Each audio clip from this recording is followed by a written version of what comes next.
They are messing through these jabs with human DNA and human genetics. They're making it more synthetic.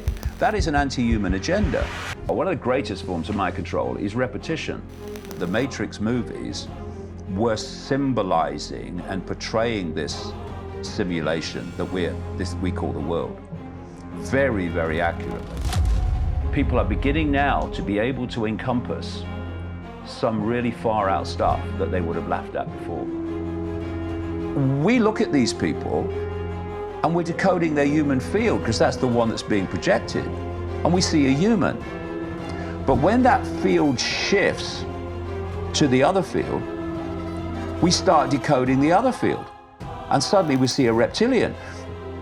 These bloodlines went into the dark suit professions, and they still incessantly interbreed with each other. But you now come to those secret societies we have heard of, like Freemasons, Knights of Malta, Knights Templar, the inner core of the Jesuit order, Opus Dei, etc.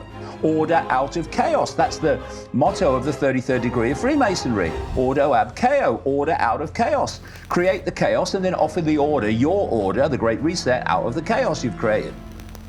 And if more people don't do it, and enough people don't do it, this game is over. Because the power that's being used to impose it upon us is the power we're giving away. Lieve vrienden, vandaag gaan jullie kijken naar een podcastaflevering opgenomen met niemand minder dan David Icke. Het is een oude aflevering, dus ik ga even kort uitleggen waarom we dit doen.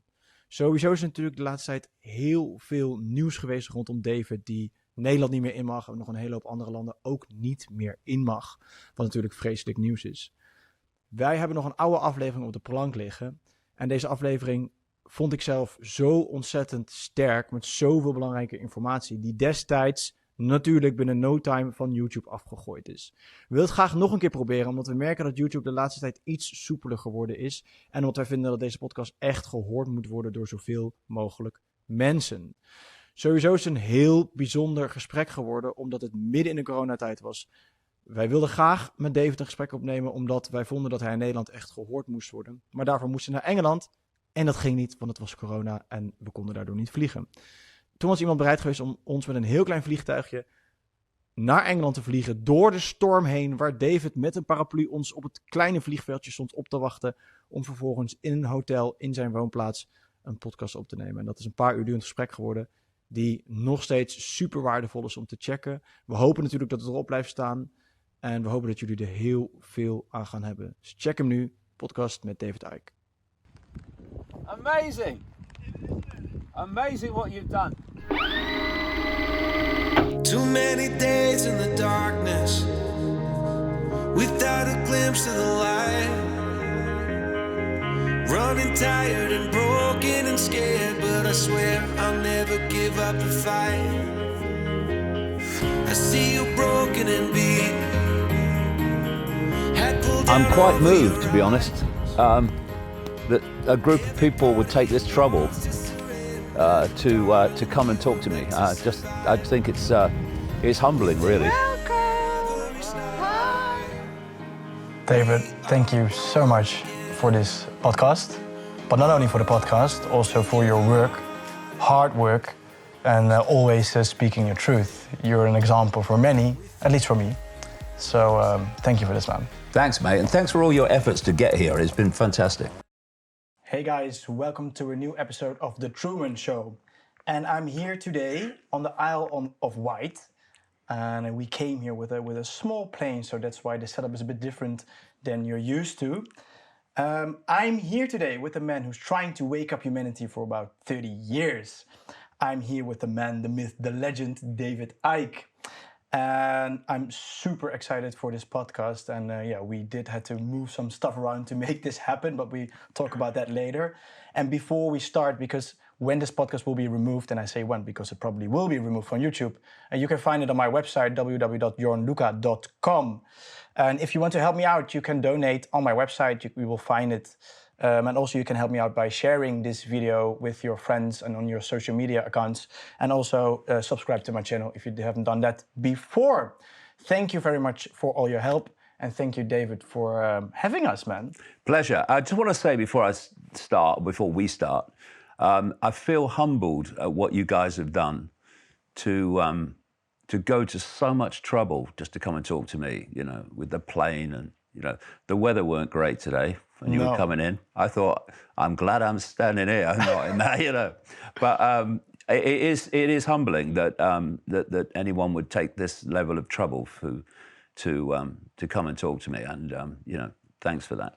Well, thank you very much. And I mean, we're feeling humbled as well because, like I said in the intro, like you've been doing this for almost 30 years and you're doing it in such a way that, I mean, now it's almost popular to do this, right? For me now, it feels easy to do this podcast compared to like everything what you've been through to speak your truth for the last 30 years. So to be here, I mean, that means so much to me. And also not only being here, but like Marcel Messing, who introduced us, and the pilot who arranged the plane to come to this place, so we can do this. It's insane how this happens, and I'm super humbled and super glad that we can do this. Yeah, well, you know, as we get deeper into the chat, we could maybe look at some of the reality interactions, shall we say, that can manifest things like this, like people arriving with the right skills just at the right time to make something happen. It's not an accident. It's not a coincidence. It's generated, and how it's generated we can talk about. And, you know, you guys coming together and you've got the pilot appearing out of nowhere and suddenly all that stuff. This is the kind of direction that we who can see, whatever level we can see that what we're being told is not true, and we're being excluded from society. They're trying to. We're going to exclude you from our society. Well, do you know, thank you very much, because your society stinks. We'll build our own, thank you. Je lichaam vraagt niet om synthetische pillen. Het wil echte voeding zoals orgaanvlees. Onze voorouders waren vaak sterker en energieker dan wij, omdat ze aten wat de natuur hen gaf. Modern Native stopt die kracht nu in capsules van 100% gasgevoerde Nederlandse runderen, zonder pesticiden of hormonen. Je krijgt hierdoor onder andere vitamine B12, ijzer en zink tot je. Voedingsstoffen die je lichaam herkent en beter opneemt dan synthetische varianten.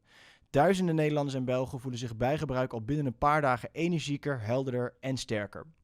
Zelf proberen? Ga naar modernnative.nl/orgaanmix. En als je daar toch bent, check dan ook meteen de nieuwste producten zoals rauwmelkse kefir in capsulevorm en natuurlijke vitamine C uit acerola.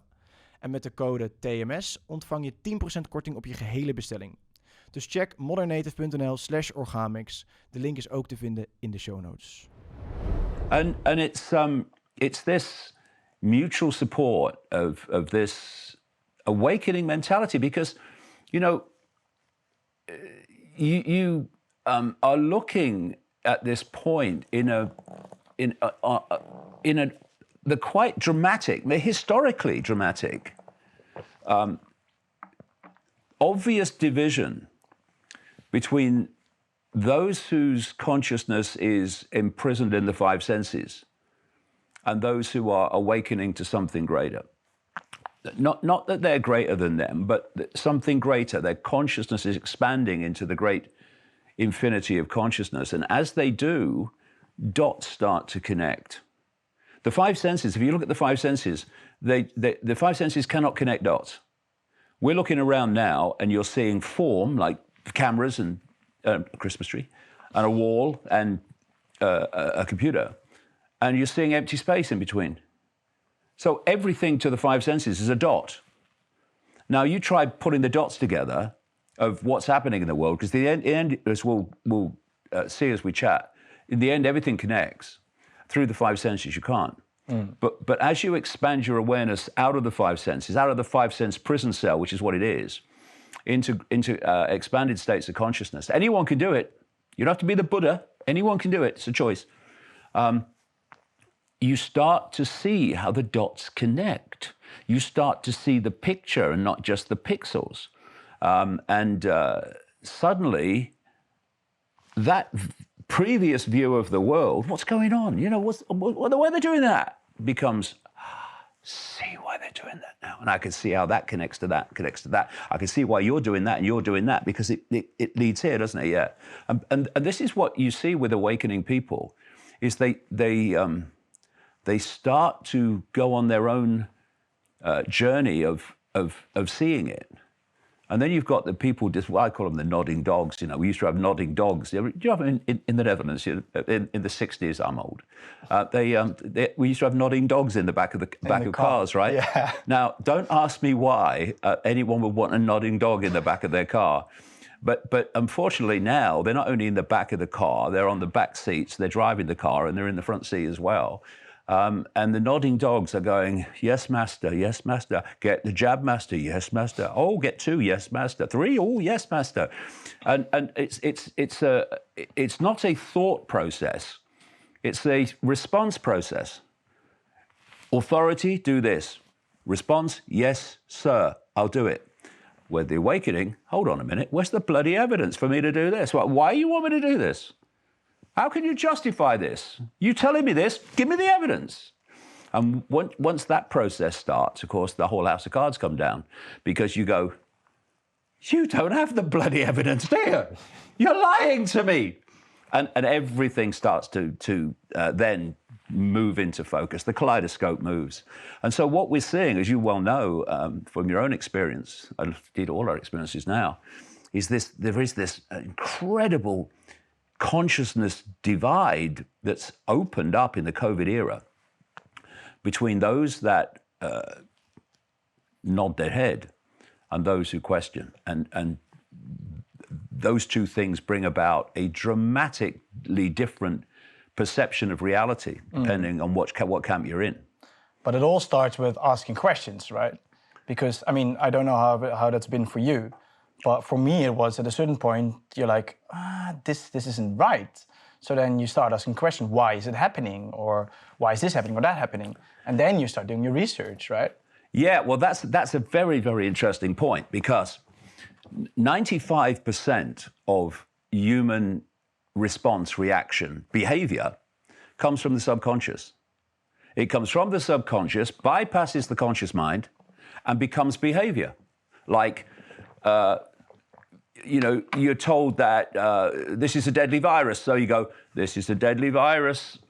The protection from the deadly virus is a fake vaccine that's not really a vaccine. It doesn't fit the criteria of vaccine and doesn't stop transmission and doesn't stop you getting it, but it will protect you from the virus. Oh, yeah. And this is all subconscious. It's subconscious reaction. And you bring an interesting point there when you talk about questioning. What intervenes in the awakening is the conscious mind. So you have this subconscious like programming to respond in a certain way, but what the conscious mind does is it kicks into that process, and it says, well, hold on, just hold on a minute. Before I actually complete this process, before I actually do what the subconscious programming is driving me to do, give me the frickin' evidence, right? Mm-hmm. And that breaks the circuit. It breaks the circuit of subconscious programming becoming unconscious behavior, because suddenly the subconscious programming becomes conscious behavior. Mm-hmm. Give me the evidence. How do you know that?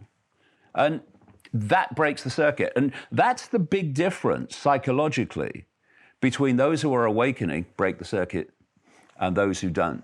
Yeah. They just follow. And what you bring up there, question. Why wouldn't you question? Why wouldn't you? You look at human history, and the entirety of it is leaders, self-appointed, whatever, lying to the population. Right. And what you get is, politicians, they lie, they do. So why are you believing them now then? Yeah. Right? And, the media, they lie. You can't believe what a journalist tells you. Well, why are you doing it then?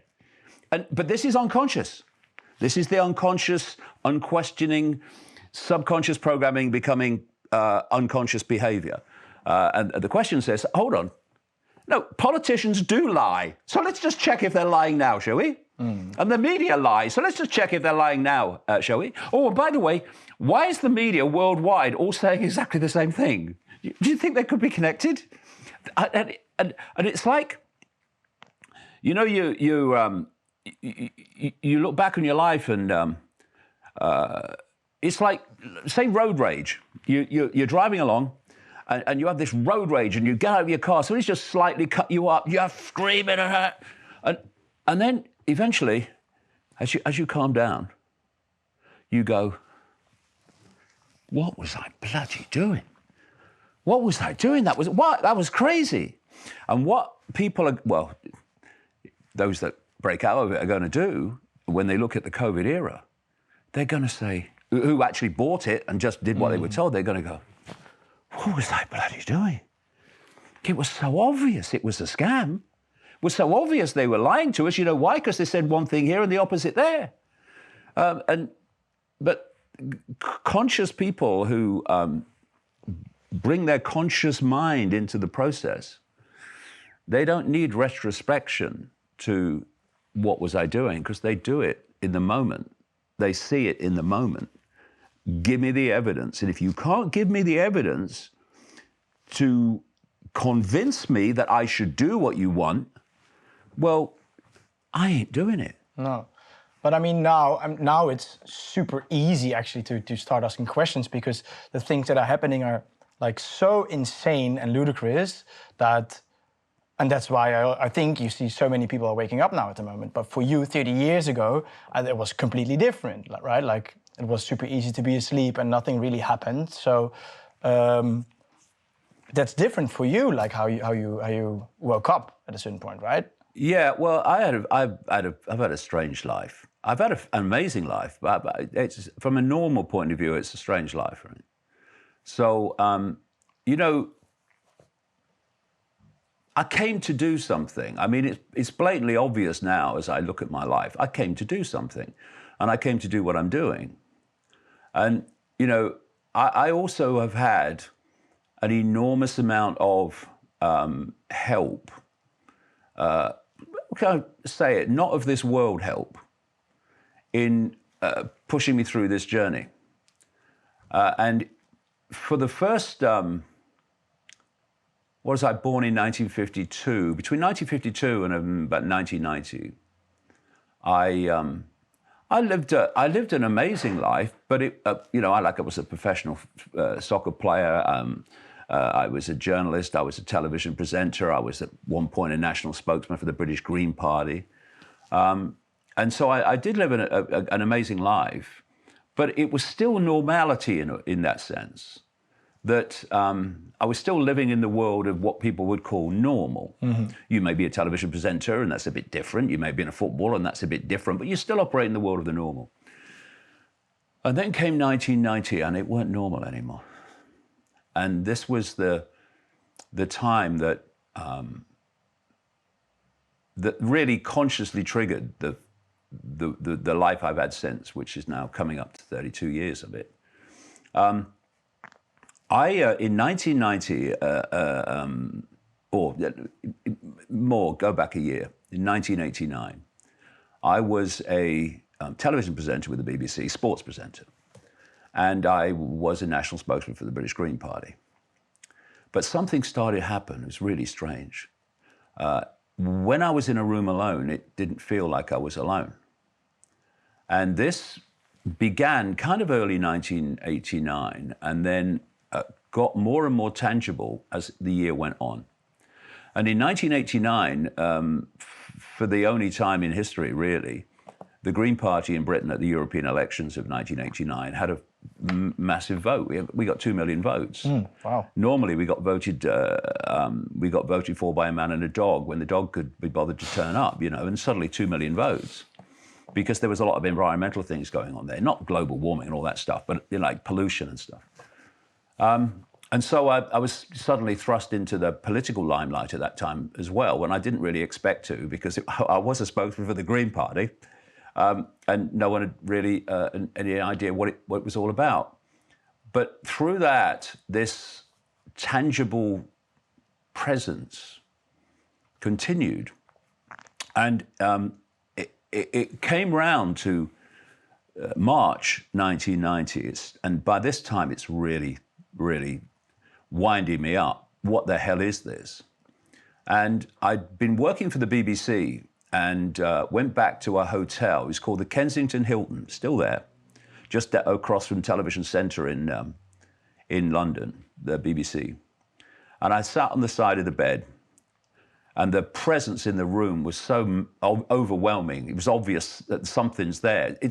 You imagine that someone's in the room, but you can't see them, but you can feel them, right? And so I sat on the side of the bed, and I talked out into the room. I said, you know, if there's something there, would you please contact me, because you're driving me up the wall. And a few days later, I was with my son, Gareth, who's now, you know, very much putting this information out. And we were going to a little cafe on the railway station on the seafront at the place where I live on the Isle of Wight. And we were going to go in, and it was full. So I walked out. I said, well, you know, we'll go and find somewhere else. And then a railway worker came up to me and started talking to me about football, because, you know, I was on television talking about football and stuff. And then after the little conversation, I noticed that Gaz wasn't there anymore. So where was he? But I knew where he was, really. He would have gone in this little newsagent shop, this little tourist shop, newsagent shop right on the railway station on the seafront. Because we like steam trains, you see. I grew up with steam trains. I'm old. But he picked that up, and my other son, Jamie's picked it up as well. And so they sold steam train books. So I archived pictures and stuff. So I knew he'd be in there. So I walked in. And I'm standing at the door, and the shop's still there, just the door's in a slightly different place now. But I stood at the door, and I said, come on, Gaz, we'll go out and get some lunch in the town. And as I turned to go, the atmosphere changed. What I would say now is I was enveloped by an electromagnetic field. That's why the atmosphere changed. And I sensed what's going on. I'm not into any of this stuff at the time. Hello, good evening, and welcome, and all that stuff. Anyway, I felt something. And then it was like my feet were like being pulled to the ground like a magnet. And I'm standing there, and there's Gaz, he's looking through the book and stuff like that. And then I heard this, it wasn't a voice. It was a very strong thought form. Imagine you have a thought go through your mind, but it's very strong, and it's come from nowhere. It doesn't seem to come from you. That's what it was. And it said, go and look at the books on the far side. Now, I knew this newsagent shop very well, and I knew, apart from the steam train books near the door, the only books that they sold were really romantic novels, like a lady called Barbara Cartland, who was a big writer of those at the time. And I thought, God, look at the books on the far side. But I'm bewildered now, because what the hell's going on? What's this going on? So I started walking towards the books. And in among the Mills and Boon, as they were, the romantic novels and the Barbara Cartland, was this one book. And it had a woman's face on the front. And it was called Mind to Mind. So I picked it up, and I picked it up because it was different to the others. It was nothing like the others. And I turned it over, and I read the blurb, and I saw the word psychic. This was a biography or autobiography by a psychic, professional psychic. And so I read that, and immediately I read it, I thought, I wonder if she'd be able to pick up what's been going on around me in the last year, right?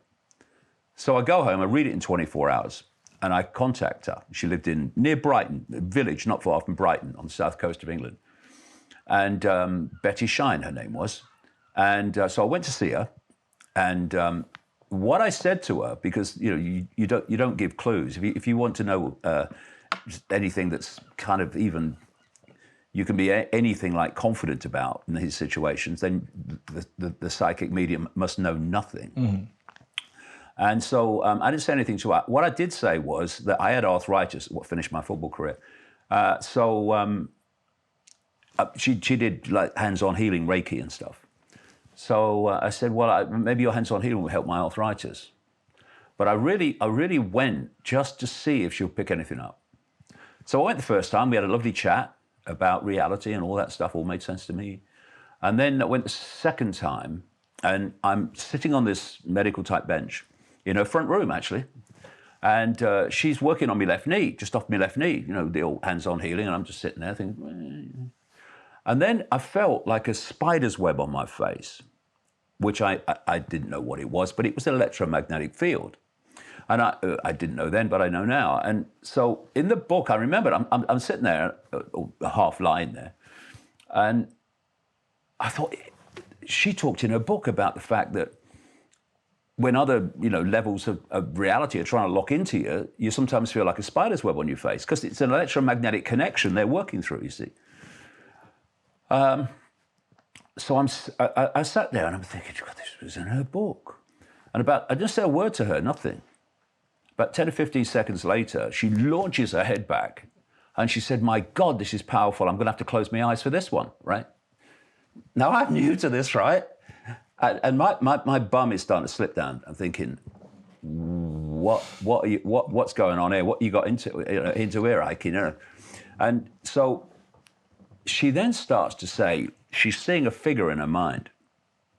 And the figure gave her name. But these are all projections. These are all projections to give us something to hang on to, you know what I mean? Because they're not actually in bodies, it's consciousness.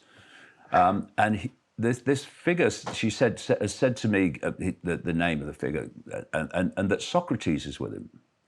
Socrates is with me, he said. I didn't even know who Socrates was. I mean, I at that time, I know Socrates played for Brazil in the World Cup once. There was a guy called Socrates, I remember that. So I had to look him up. One, I think. I had to look him up at the time. Who's Socrates? Oh yeah, Greek philosopher, go yeah. I know all about him now, of course, but not then. And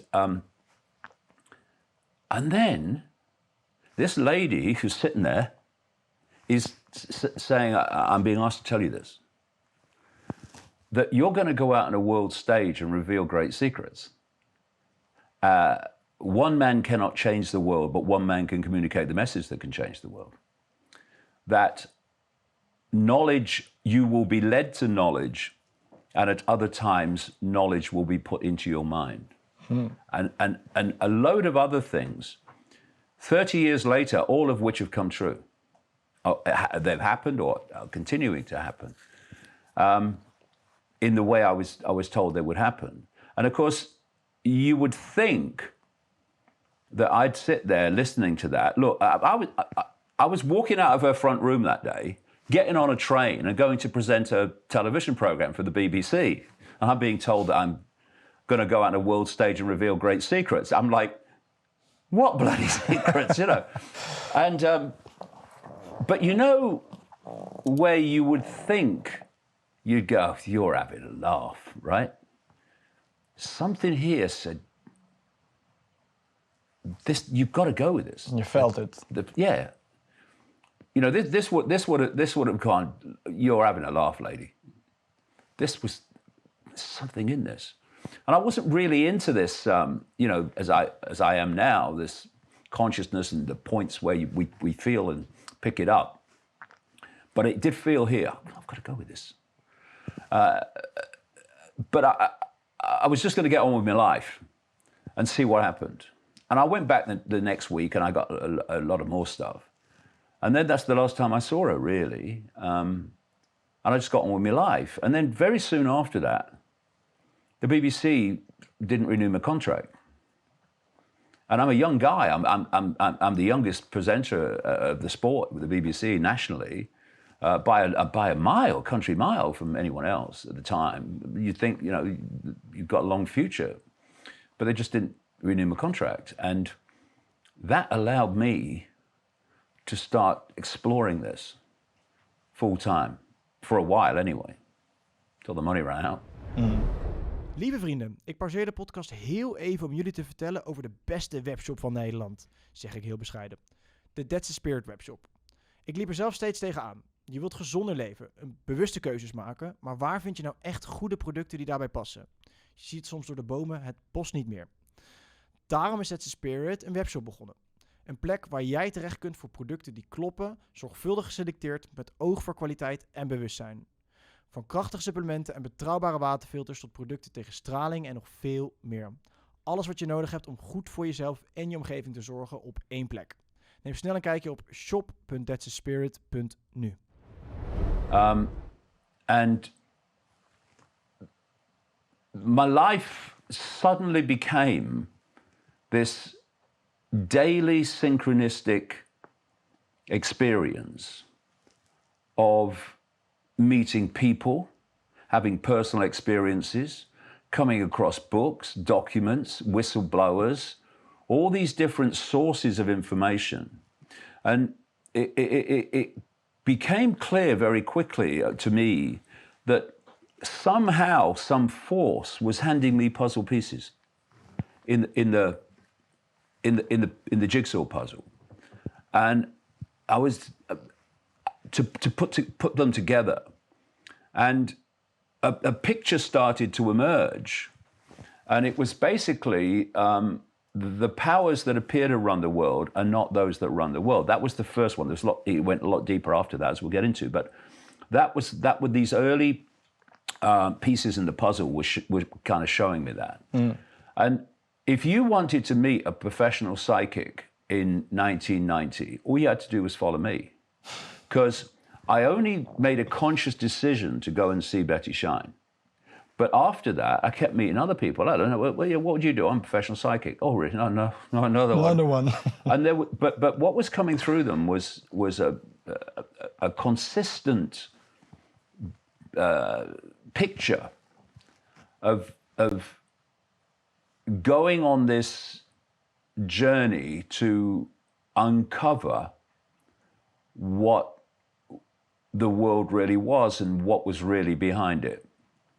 And there was a concept that came in quite early, so early that the first book I wrote on these subjects was called Truth Vibrations. And it was that a energetic change, a frequency change was coming in that was going to impact on the field, the electromagnetic field that we interact with, in a way that was going to wake humanity up from its coma. That the less asleep were going to be affected first, and then the more and more and more asleep were going to be affected eventually. And that this was going to have two effects. One, what I'm talking about, people would start to look at the world in a much more expanded way and break out of what I call the 5 sense prison cell. But the other thing it said was, what the other effect, major effect it's going to have is that all that's been hidden is going to be brought to the surface so people can see it, right? Now, when I was told this in the spring, summer of 1990, there was absolutely no sign of that, none whatsoever, and for a long time afterwards. But when you think now, as we come into 2022, nearly, what we know now about the world, the powers that manipulate its goal, where the world's being taken and why. There's a lot more to know about the why. It's phenomenal. I mean, what we know now we didn't know 2 years ago. What we know now we didn't know 5 years ago. What we know now we didn't know in 1990 is just, well, where do you start? Mm-hmm. And so this bringing to the surface all that's been hidden so people could see it has absolutely happened. And, you know, you will have seen, as so many others have, the scale of numbers of people around the world that are now seeing what they couldn't see before. Of course, the majority are still fast asleep and not seeing it yet. Maybe won't see it in this lifetime, but the numbers that are is phenomenal and far, far greater than those who speak out. Mm-hmm. There are those who say, no, this is what's happening, I'm getting it. But there are enormous numbers, probably a bigger number, who are starting to get it, but they're not vocal about it.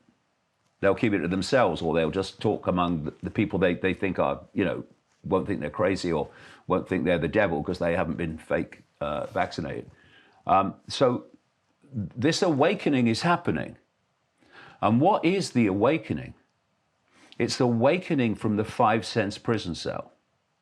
It's awakening from all our perceptions coming from how the 5 senses decode the world. Everything apart from everything else, everything's solid. I mean, that's got to be solid, isn't it? But it's not. And you can show with quantum physics, etc., that it's not. So that is the scale of the illusion. So if that is not solid, but it absolutely has every feel and experience of being so, then all bets are off about what is real and what is not real, what is truth and what is not truth, what is reality and what is not reality. All bets are off. Because, compared with COVID is a hoax, which it is, a solid table that's not solid, I mean, COVID is a hoax is like that compared with the extraordinary delusion and illusion that we are experiencing in terms of just that table. So this awakening is happening. Is it as big as we'd like? Is it as fast as we'd like? Of course not. But you see, I have a different perspective on this, because I've been doing this a long time.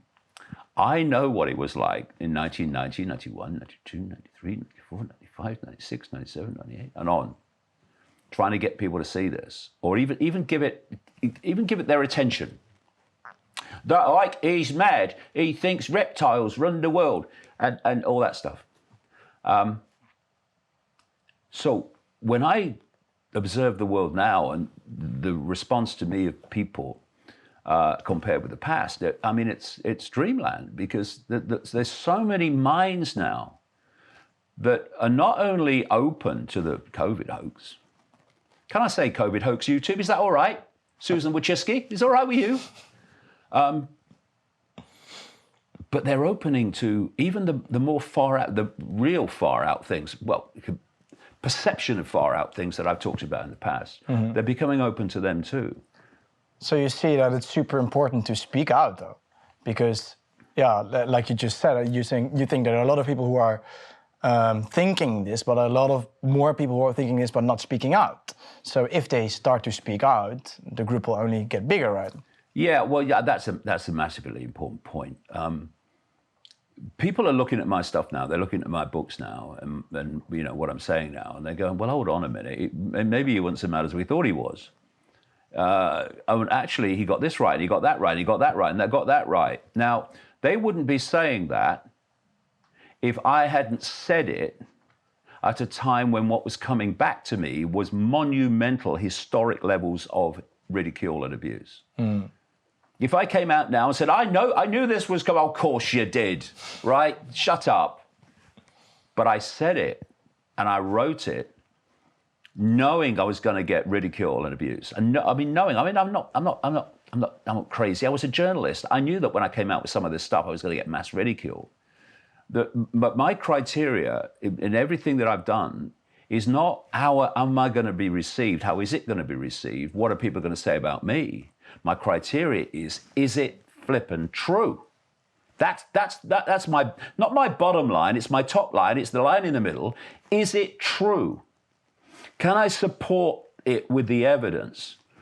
And if I can, I don't care how far out it is, I don't care what abuse and ridicule I'm going to get for it, I'm saying it. And, over the years, it's kind of funny, for lots and lots of these years, I would go to a hall, I'd pay for the hall, I'd put the chairs out, I'd stand there and speak to the chairs. There weren't many people in them. And I'd go home poorer than when I arrived. Mm. And people were saying, he's only doing it for the money. What do you mean? Money? It's pouring out of my life. and one of the reasons was, there's no way someone's going to say this and get this level of ridicule and abuse if there's not some kind of money in it.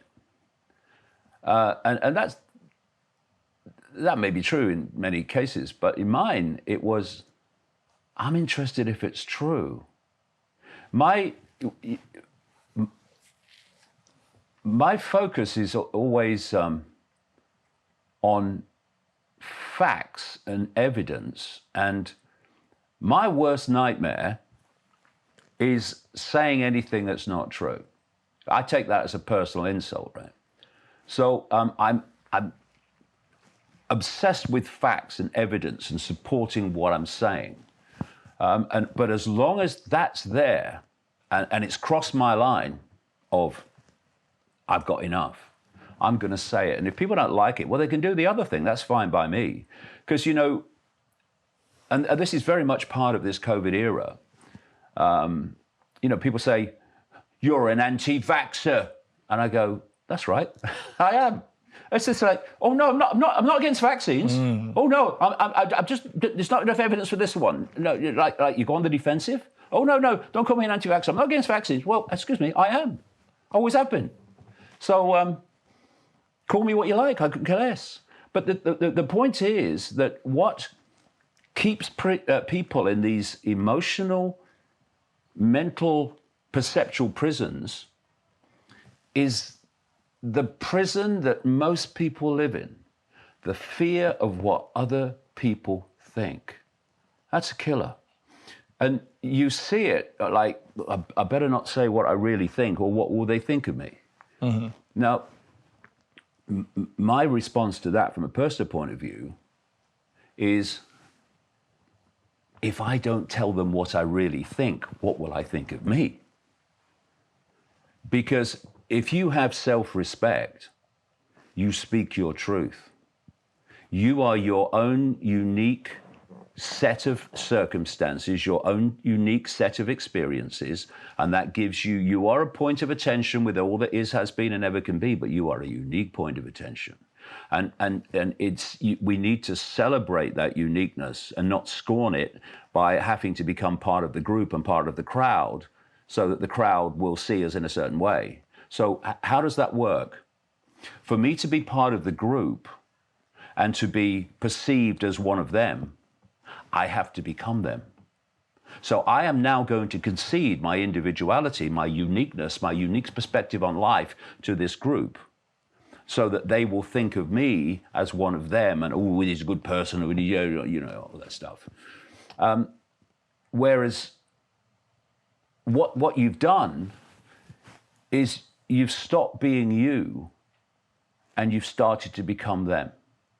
You have handed them your uniqueness. You've handed them your essence. You're no longer the unique individual you really are. You're them. You're part of the group. And this is what's being done all the time to pressure people to join the group. This is what the woke mentality is about. If you look at it, it's all about forcing people through fear of abuse and ridicule and all the rest of it to become part of the group and to keep their mouth shut on anything that the group won't agree with. And so Orwell was absolutely right in the sense that he talked about how people were pressured into accepting that 2 and 2 equals 5, right? And that's what's happening. The COVID narrative is so ludicrous, it is so insane. What it is saying is, you must believe that 2 and 2 equals 5. You must believe that a fake vaccine that we admit can't stop transmission, and we admit can't stop you getting it, it being what they claim is it, and we'll talk about that. But if you don't get it, then you are a danger to everyone else. But I'm a danger to everyone else because I won't have something that you say will not protect people from getting it or transmitting it. Now, that's 2 and 2 equals 5, right? Mm-hmm. Well, it's 2 and 2 equals 2,456, actually. It's that crazy. But people accept it.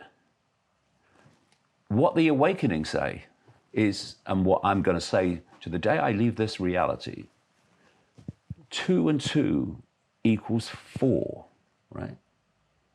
Give me a calculator, I'll prove it to you, right? Get me a pen and paper, I'll prove it to you. 2 and 2 equals 4.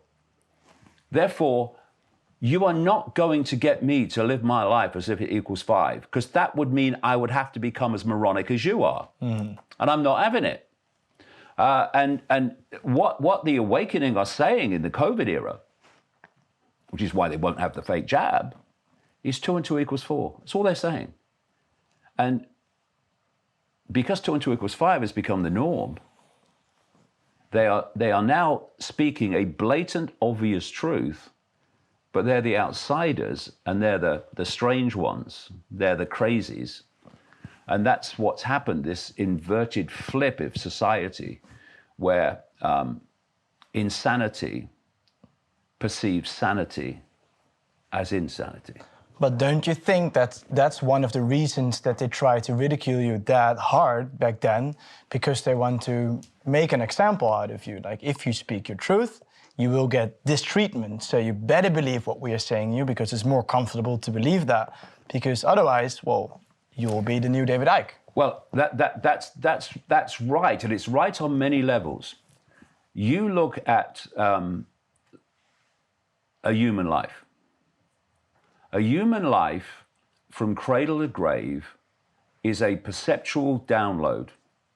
It's an informational download designed to deliver your perceptions. So perceptions are the stadium in which all this is played out. If you have a perception there's a deadly virus and you need the fake vaccine to save you from it, you will lock down, you will social distance, you'll wear a face nappy, and you will have the jab. If your perception is that's a load of bollocks, you won't have any of it. So perception is everything. And the idea is to control your perception so that they will dictate your behavior. Because why do we behave as we do? Because we perceive as we do. Why do we perceive as we do? Because of the information we receive. Anything from a personal experience to a Facebook post to an item on the 10 o'clock news. That constant download of information is forming your perceptions, which forms your behavior. And collectively, collective human behavior coming from collective human perception becomes what we call human society. Human society is simply the way humans behave. And humans behave as they do because of the perceptions they have. They get the perceptions they have from the information they receive. This is why you've got all this censorship going on.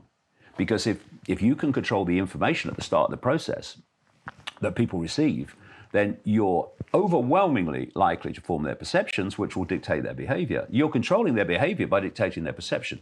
And so if you look at a human life, it's a constant download of information to deliver a certain perception. So you come out of the womb and you're influenced immediately by your parents who've been through the process you're about to go through. And therefore they're passing that programming on to you, overwhelmingly, not malevolently, but because they've been programmed to believe that that's the way it is. You then go to school at 4, 5 years of age. You've only just arrived here. And now you've got an authority figure standing in front of you, called a teacher, representing the state, representing the curriculum of the state. What's the curriculum of the state? It's the download to form your perceptions that suits the state. That's what it is. So immediately, you've got an authority figure in front of you who's telling you everything about your life, dictating everything about your life. When you have to be there, when you can leave, when you can talk, when you can eat, when you can go to the toilet, what is, what isn't, what has been, what hasn't been, and all possibility and no possibility. Everything is, the delivery system starts. And if you accept the delivery system, the perceptual download, and you repeat the perceptual download on your exam papers as you move through the education system, which is not an education system, it's a programming system, then you'll pass your exams and you will qualify your degree of programming. I've got a first-class degree of programming. Yeah, okay. So you then progress in the system because you have become perceptually possessed by the system. And then you've got other kids. They want to ask questions. We're back to what you talked about. Mm-hmm. They want to ask questions. They want to say, excuse me, miss, how do you know that? The worst thing you can ask a teacher, because what if they answered you, honestly, they'd say, well, actually, I don't know that, but it says this in the book. Yeah, okay, exactly. So how does the book know that? And this is the process. And then what happens then is, hello, is that Mrs. Jones? Yeah. It's about Johnny. What's up? He's a disruptive influence in the classroom. What's he done? Well, he's asking questions. They'll all want to do it, right? And so what you learn, and this is crucially part of the submission programming, which goes alongside perceptual programming. Submission programming is part of perceptual programming, and that is, you start to learn at a very early age. If you try to buck the system or question the system, life gets more difficult than if you just go with it, right? This is the message all the way through. You then go out of the ludicrously named education system into the world of work. And now the same dynamic is going on. Now, instead of the teacher telling you everything you have to do, the boss is telling you. And the other thing about the moving out of the education period, which crosses and encompasses all the formative years when people's perceptions are set, often for life. Not an accident. You go out into the world of work and you're meeting people who've been through the same programming system you have, only earlier, and they've bought it, just as most people in your generation have bought it. And so what you have as you go around the so-called adult world and the world of work is everyone agreeing that a complete provable nonsense is actually how things are. And the greatest form of mind control, one of the greatest forms of mind control, is repetition. If all you've ever heard is one thing, it becomes your sense of perception, which dictates your behavior. So everyone's confirming to everyone else, because they've all been through the same programming, that the programming is right, is true. And you get this phrase, don't you? Everybody knows that, mate. Right? No, everybody's been told that and believed it, but they don't know it. There is rather a big difference between believing something and knowing something. And there's another thing that people might grasp, which is just because you believe it doesn't mean it's not true. Mm-hmm. People all the time are confusing what they believe with what the truth is, you know. But if that's all they've ever heard, well, it must be the truth. And if you look at the COVID era, if people haven't dipped into the alternative media, they're hearing the same thing over and over again. It's the repetition program. And then, as they're going through their lives, the mainstream media is pounding out the same story, basically supporting the program perception of reality that they learn through school, university, and academia that's been through the system themselves and bought it and wouldn't be in academia if they weren't just parroting the system's version of everything. Scientists too, doctors too.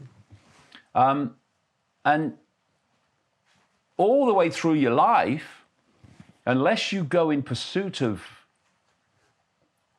alternative ways of looking at things or just checking if this narrative is true in its various forms, then all you're hearing is the same thing.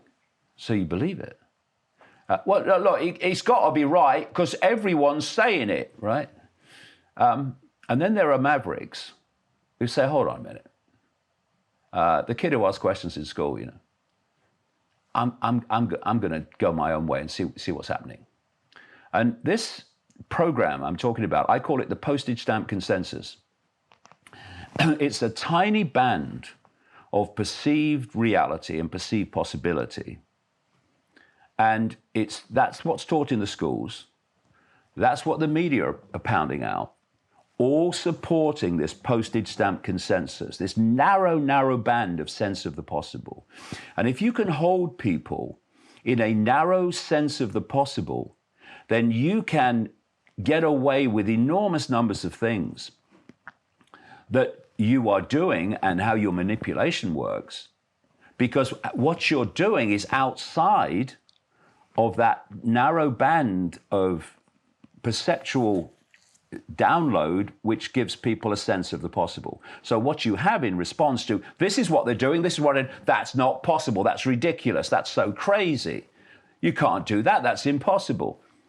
No, you have been programmed to believe it's impossible.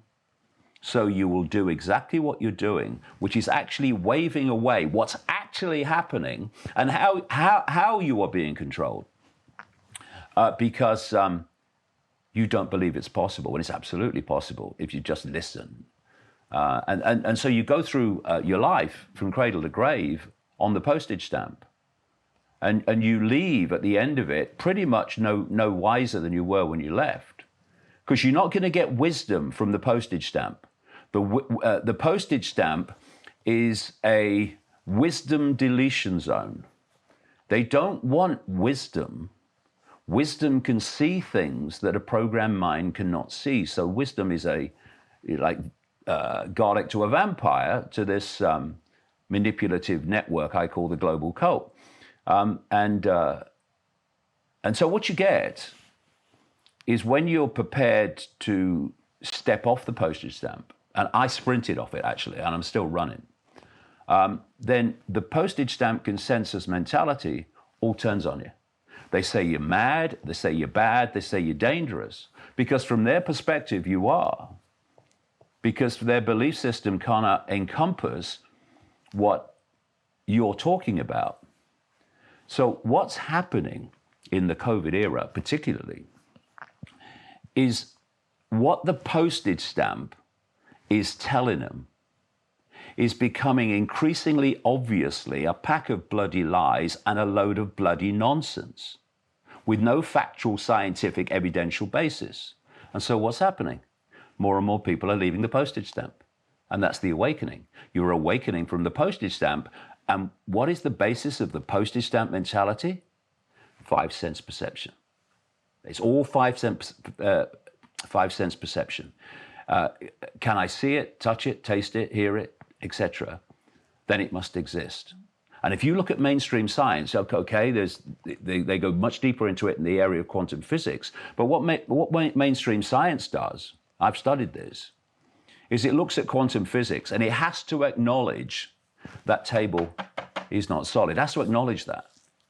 But if it acknowledges it and encompasses it into its own discipline, then its own discipline's very pillars of certainty crumble. So it acknowledges, yes, quantum physics, yeah, and then it cracks on in its own discipline as if that's not happening. And that's how the myths are perpetuated.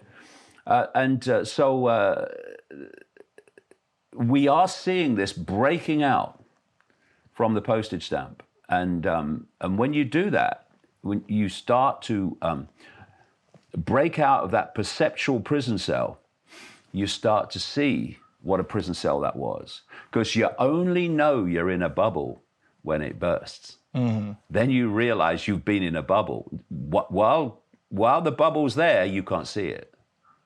And the bubbles are bursting on a lot of people, and that's why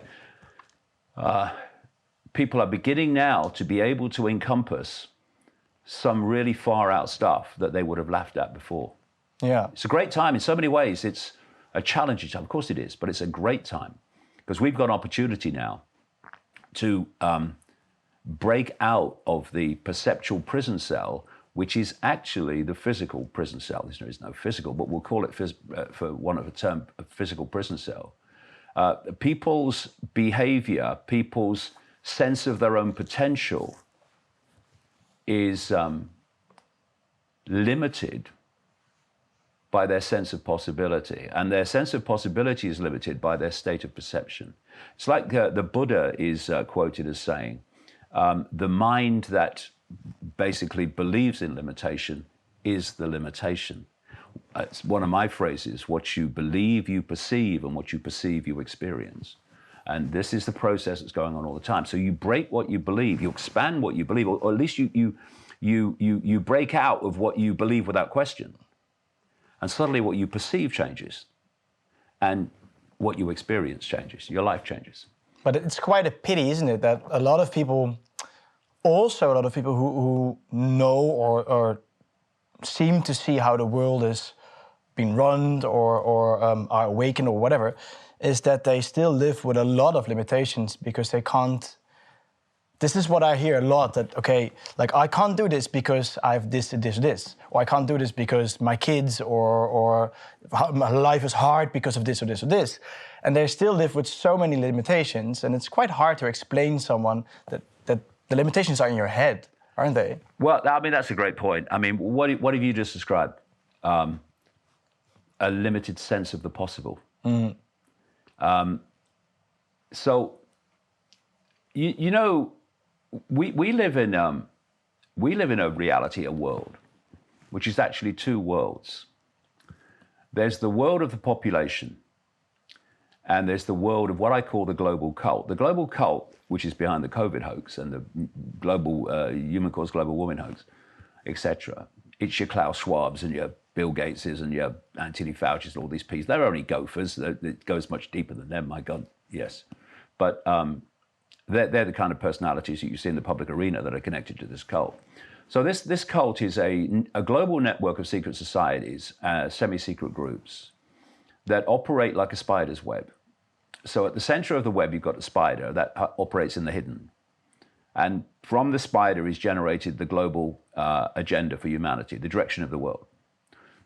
Absolutely, this is why you had a almost entirely, not quite, but almost entirely global response, the same global response to COVID in every country, because this centrally controlled, centrally dictated. So the strands immediately around the spider are the most exclusive secret societies. Many of them don't even have names, makes them harder to locate and track. And most of the people in those inner core secret societies you will never have heard of, not in the public arena anyway. And then you come further out from the spider, and you enter, still in the world of the unseen, but you now come to those secret societies we have heard of, like Freemasons, Knights of Malta, Knights Templar, the inner core of the Jesuit order, Opus Dei, etc., which we know of, but we don't know what they do. Well, you can find out some of what they do if you try, but you know, most people don't know what they do. But they have heard, oh yeah, I've heard of them, yeah, vaguely. And they then move out until they reach a point in the web that I call the cusp. And at this cusp is a group of organizations whose job it is to take the agenda coming out from the spider through the hidden and to project it into the world of the seen, the world we perceive to live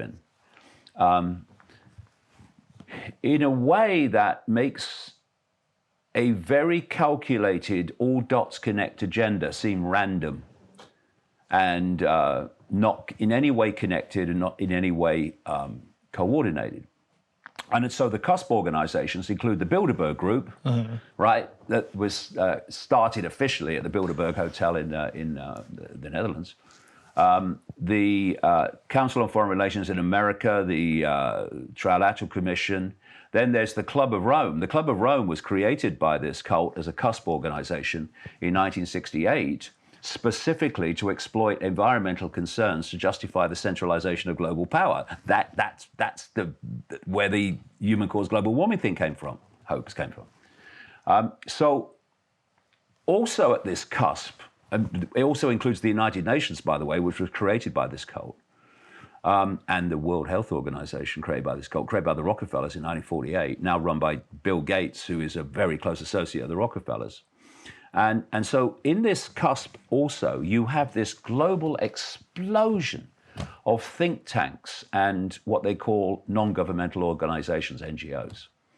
And they're all manipulating, most of the people not even knowing they're manipulating, because it's so compartmentalized. Everything's compartmentalized. You know, it's the mushroom approach. All these organizations have the mushroom approach. Keep them in the dark and feed them bullshit. You know. So anyway, you then have the cusp organizations, and they play it out into the scene. And in the scene, governments, government agencies, banking systems, corporations, media ownership, health system, World Health Organization, World Trade Organization, etc. And Silicon Valley corporations, Facebook, Twitter, Google, YouTube, owned by Google. And to the world of the scene, or in the world of the scene, they all look unconnected and operating in on themselves. And therefore, the decisions they make appear random. But if you go deep enough into these organizations, because they're all compartmentalized, you know. I mean, the guy running the car park at Facebook doesn't know what Facebook is doing, does he? You know what I mean? It's all fiercely compartmentalized. But when you go to the levels of those organizations that lock into the cult web, they're one organization. So, for instance, it would seem bewildering that very early on in the COVID era, that Facebook and YouTube, etc., suddenly announced we're going to censor anyone that challenges the World Health Organization narrative. And you know, anyone who doesn't know how the connections work would say, "You're going to do what? You're supposed to be a platform of people exchanging opinions and information. What do you mean you're going to censor anything that challenges the World Health Organization? That's crazy." But when you realize the World Health Organization is not only owned by the cult, was created by it to control health policy globally under one roof, and that Facebook, Google, YouTube were created by the cult, seed funded by the cult through DARPA, the technological development arm of the Pentagon, and In-Q-Tel, the seed funding technological company arm of the CIA, and you realize they're both answering to the same master, then you suddenly realize while they're censoring on behalf of the World Health Organization, because that's putting out the cult narrative of COVID, and that's protecting the cult narrative of COVID from being exposed and dismantled and shown to be the nonsense that it is. And this understanding, this cult and its connections, just opens the world. So the pharmaceutical cartel, Big Pharma as they call it, was created originally by the Rockefellers, by J.D. Rockefeller, the oil tycoon. And so this cult owns Big Pharma.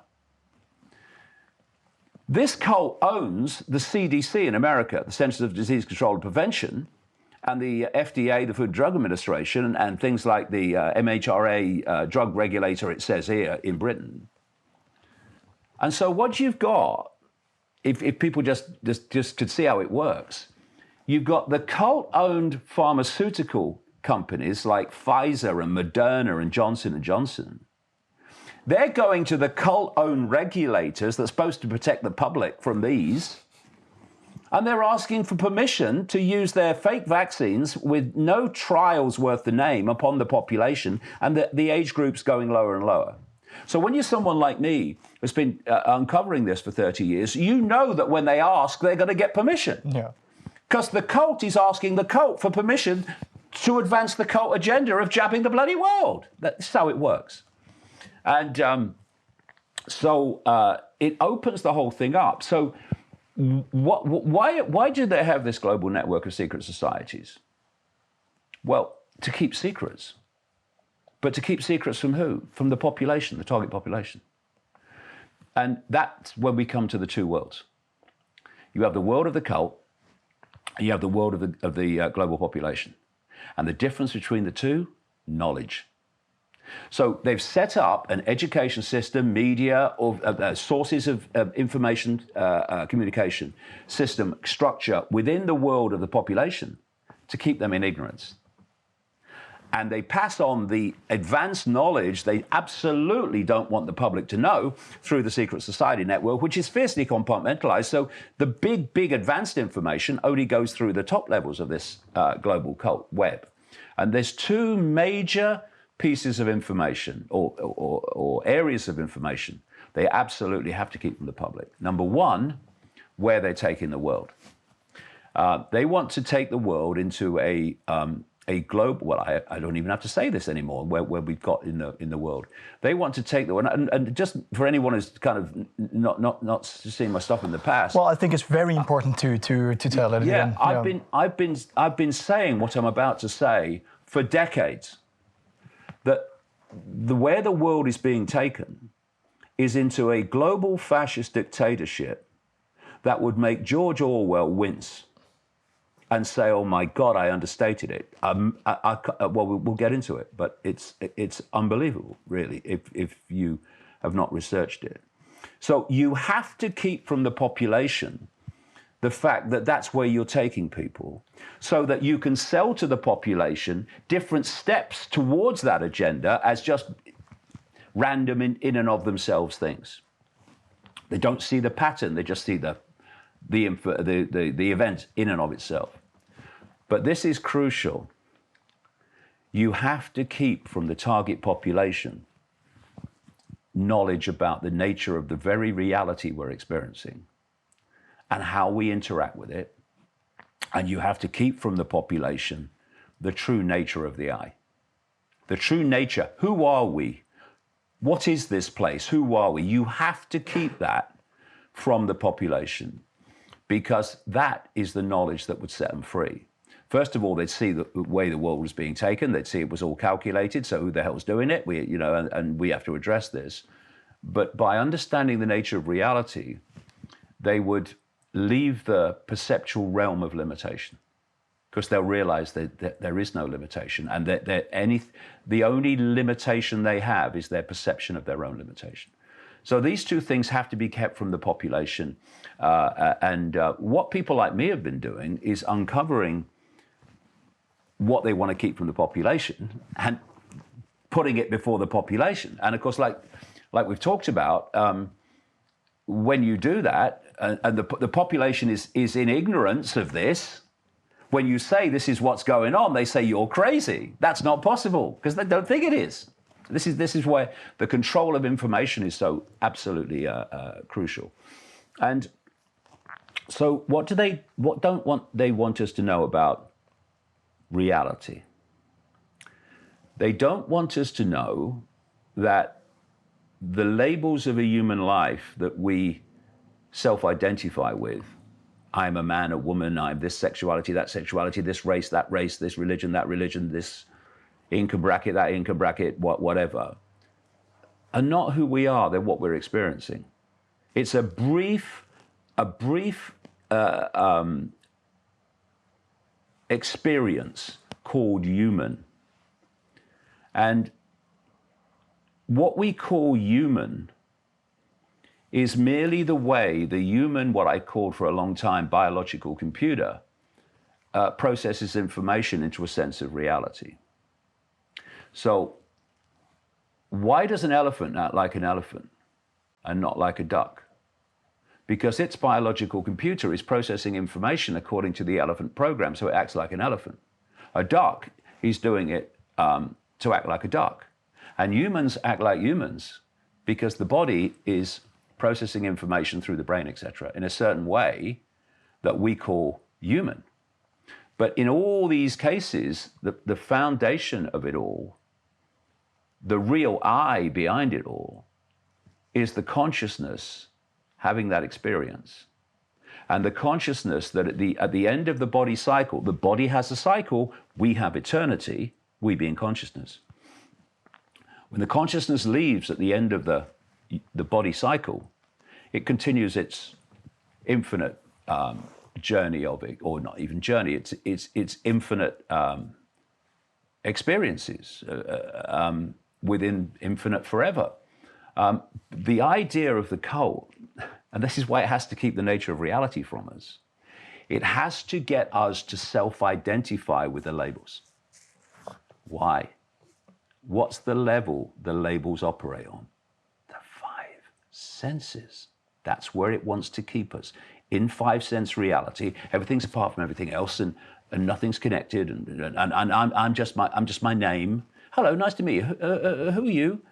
Well, I'm my name, I'm my job, I'm where I was born, I'm my location, I'm my race, What about, hello, nice to meet you. Who are you? Well, I'm a unique expression of all that is, has been, and ever can be. Oh, really? So am I. Nice to meet you. Thought I recognise you. A completely different way of looking at the world, right? So you must get people to self-identify with the labels. Now, if you notice, and this is all part of the psychology, if you go deep enough into it, look at what the woke mentality has done. It's subdividing the previous labels into smaller and smaller labels. Now you say, hello, nice to meet you. Who are you? Well, my sexuality, I like this and then that and a bit of that. You're telling me you are your sexuality? What are you talking about?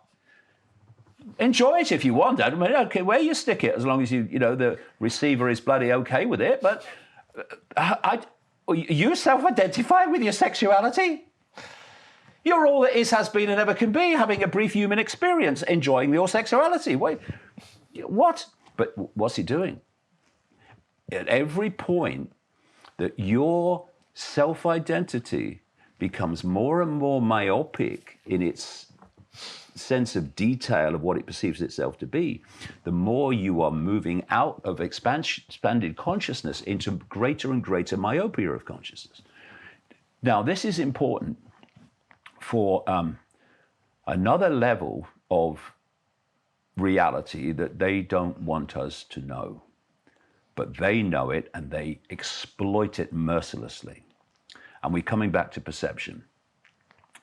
Every time we think and every time we feel emotion, we are generating a frequency that relates to that emotion, or relates to that thought. In fact, as I've shown in the books, this cult has worked out what these frequencies are. And as they say, the throttle goes both ways. The emotion that you feel generates its unique frequency. But if you can fire that frequency across a community, you will also generate the emotion.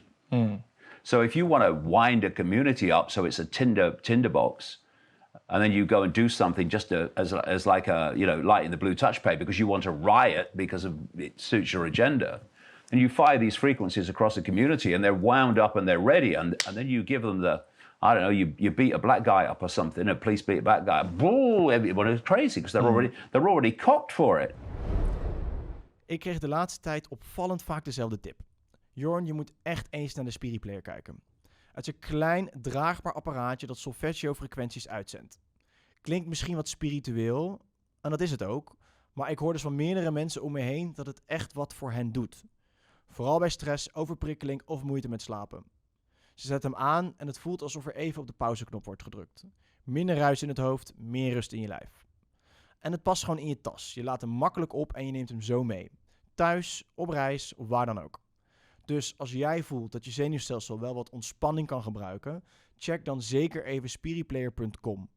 En nu speciaal voor jou als luisteraar van de Trueman Show met korting te bestellen. Gebruik hiervoor de code TMS. Link staat ook beneden in de show notes. So the sum total of our emotions, frequencies, and the sum total of our thoughts, frequencies, come together as our perceptions together. And this creates a perceptual frequency field. Now, I was talking about the fact that the 5 senses see form. That's the frequency that they can see. But they see empty space in between the form. But there's not empty space between the form. There's energy, consciousness on a level of frequency that the 5 senses cannot pick up. Therefore, it seems to be empty, but it's not. And quantum physics, again, has shown this. And this field acts like an ocean to sea life. If you want to affect all the fish at the same time, what do? You affect the sea, right? Because they're connected to it. And so they're interacting with the sea. That's what connects them all. The ocean is what connects them all. Even though their form and fish swimming and a bloody dolphin or something, what connects them all is the ocean. Well, we live in this ocean of consciousness. This ocean of consciousness is all possibility and all potential. And it's waiting to manifest. It's like an infinite field of possibility and probability. And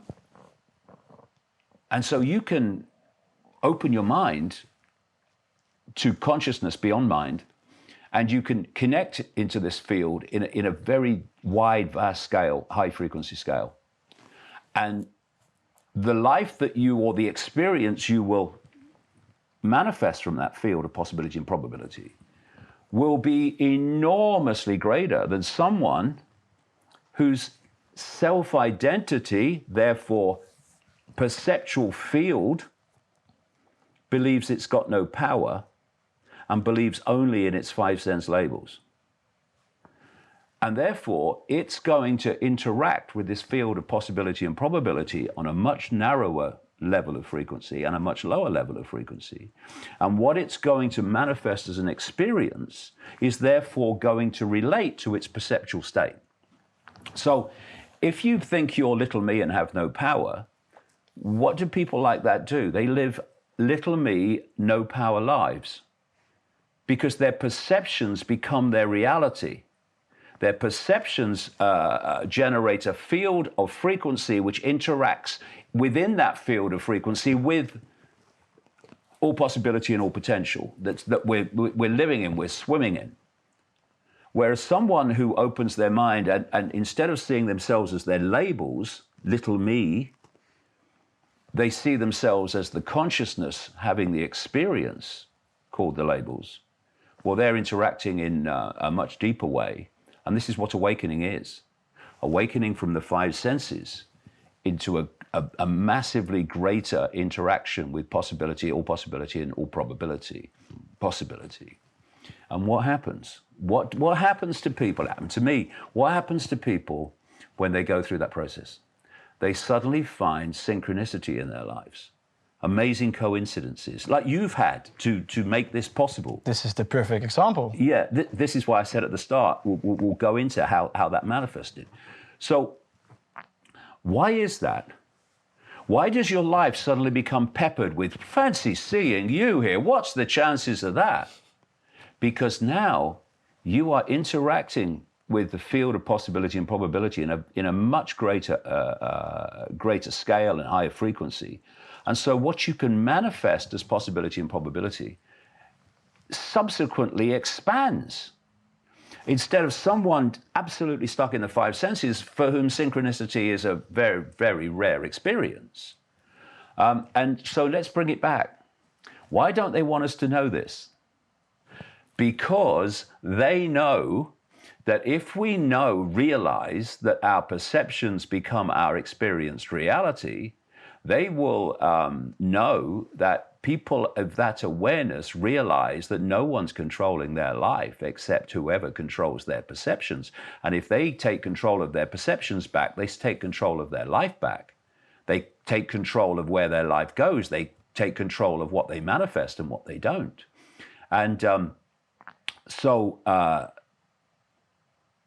they don't want people to know that. And also, if you know that your perceptions become your experienced reality, then you realize that this cult is after your perceptions, because by doing it, it will create your experienced reality. You know, your perceptions become your experienced reality. Then's the next question: who controls perception, me or external programming? And what's happening is this external programming, in all the ways that I'm describing and more, is programming perception, which becomes our behavior, it becomes our experience. So the more you can program people into states of fear, of I can't, of it's not possible, of this is the only possibility. You know, it's like you mentioned earlier, you know, people look at it and they say, well, I've got to do this because if I don't, are you saying within all possibility that are your only choices, that your only possibility is that one possibility? Of course not. And it's about taking control of our perceptions back, our sense of potential back, our sense of infinity back, At which point our interaction with the field of possibility probability will manifest a totally different experience. That if you were a cult that was controlling an entire human race virtually, by controlling their perception, knowing that will become their experience, limited perception becomes limited experience becomes no problem to the cult, then the last thing you want them to know is that big revelation. What you perceive or what you believe you perceive, and what you perceive you experience. And so I would say this to the awakening people that are looking at the situation now and thinking, I've got a choice here. Have the jab or my life as a life is over. No. Your life is just beginning. They want you to believe that you have a choice between the jab and no life, because that's their choice that they are seeking to program you to believe in. But we live in all possibility. You know, and I say to people, you know, if you want to impact upon your life, then realize that you have the power to impact upon your life.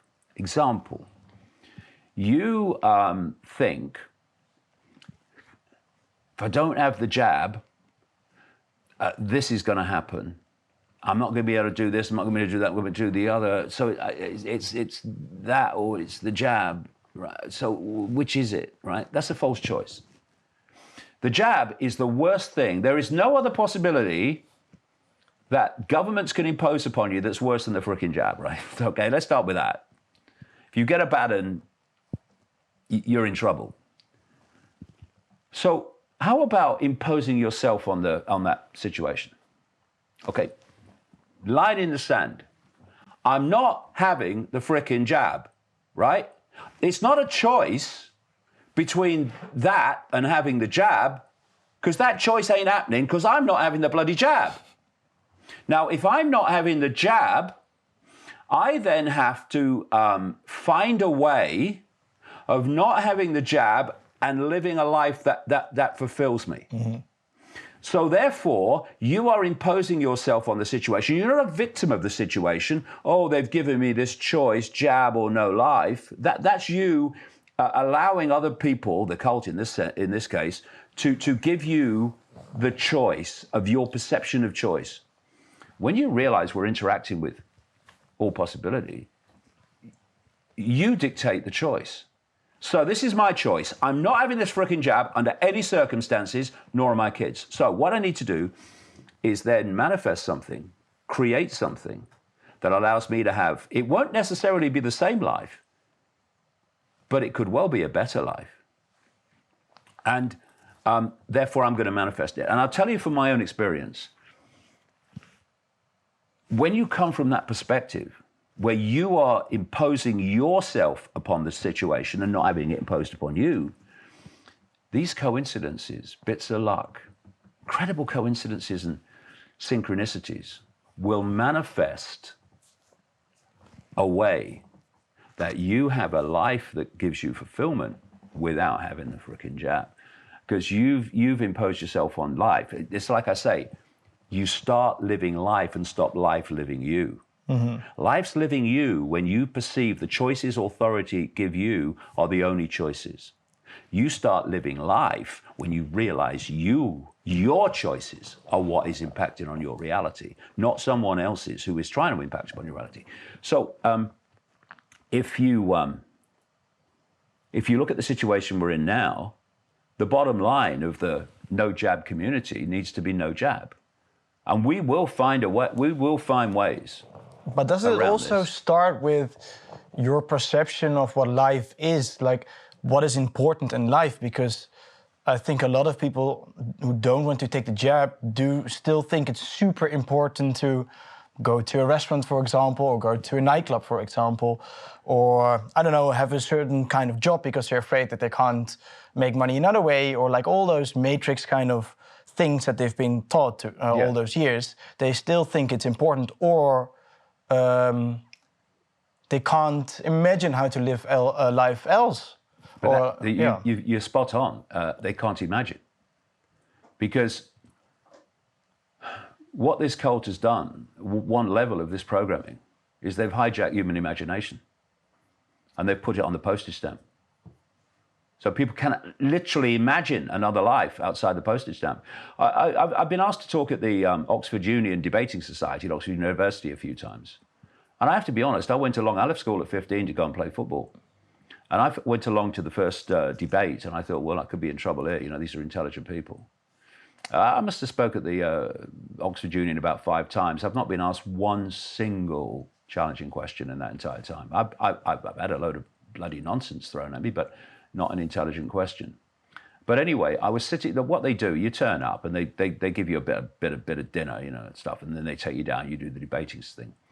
And I sat around a table with some very young students. And I was talking about this and stuff. And what struck me is they could not imagine any society that wasn't, for instance, hierarchical in nature, where someone called the shots and there was, you know, with the society that we live in, they couldn't conceive of any other possibility. Now, let's have a look at this.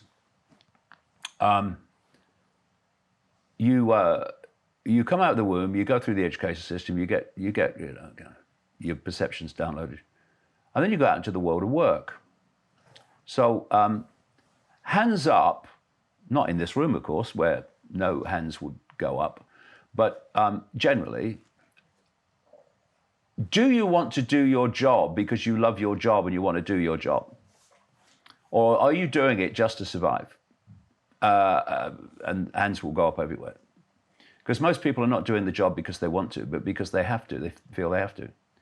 And even those that are perceived successes in this system, i.e. they accrue lots of money, and I've met very few truly happy people with a lot of money. And so I look at this, and this is what tends to happen, is you go through a process where you're chasing a carrot. Like you come out of school or university and they're off. Shh, must, gotta do this, gotta do that, career, all this stuff. And you go along and you're fighting and competing for this career and all that stuff, and then I might get promotion and all that stuff, and it goes on, and you know it's like Alan Watts, the philosopher, the very, very intelligent man, from I think he died in 75, something like that. He says, here, kitty. It's coming. That great thing, it's coming.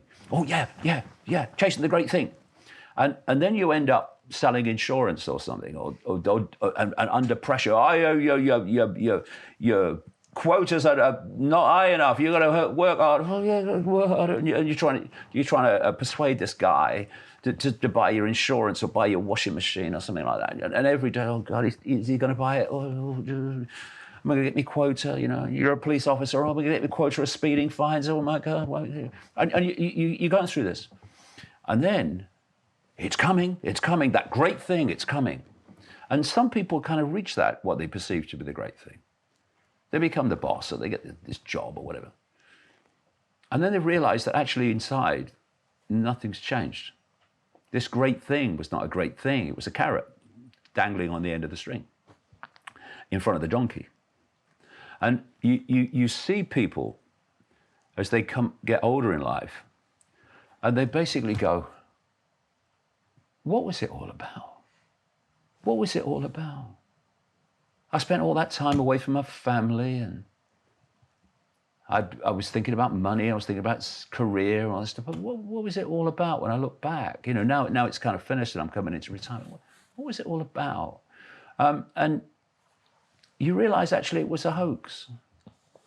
It was a hoax to keep you in the system, serving the system, until you become old enough. I mean, there is no fool like an old fool. If you get to 70 years of age or something and you've learned nothing, I'm 69, but if you've learned nothing, then that's pretty bloody foolish. But there are people of advanced age who have learned things, and people should be listening to them because they bloody know what they're talking about because they've experienced it. But they just get cast off then, don't they? And so once you've reached a level perhaps of wisdom where you've seen actually it was a hoax, and then they want rid of you. They want you out of it. They want you not listened to, and increasingly they don't want you here at all, hence the mass murder of old people during the COVID era. The trick is to realize it's a hoax before you go on it, and to realize that the way the system lays out your choices, and this is crucial, how it controls your perceptions of success. Most people, you see, are, because of the way that they're manipulated, are insecure. And because they're insecure, they look for external confirmation of their security. And this is why you see so many insecure people in Hollywood and in places of entertainment, famous positions, because they are looking for fame to get external confirmation of to cater or pander to their insecurity. And because people are insecure, but they want to be seen as successful, because that means people think, oh, he's successful, he's got a big car and a big house, and he goes on holiday 3 times a year and all that stuff. Oh, yes, I do, don't I? You seek the symbols of success of society so that you get this external almost acknowledgement of your success. And are we saying, these symbols of success, that a big house and a big car and lots of money in the bank and 3 holidays a year and all that stuff, or a private jet even, especially if you're vehemently worried about human-caused climate change, a private jet is absolutely essential equipment.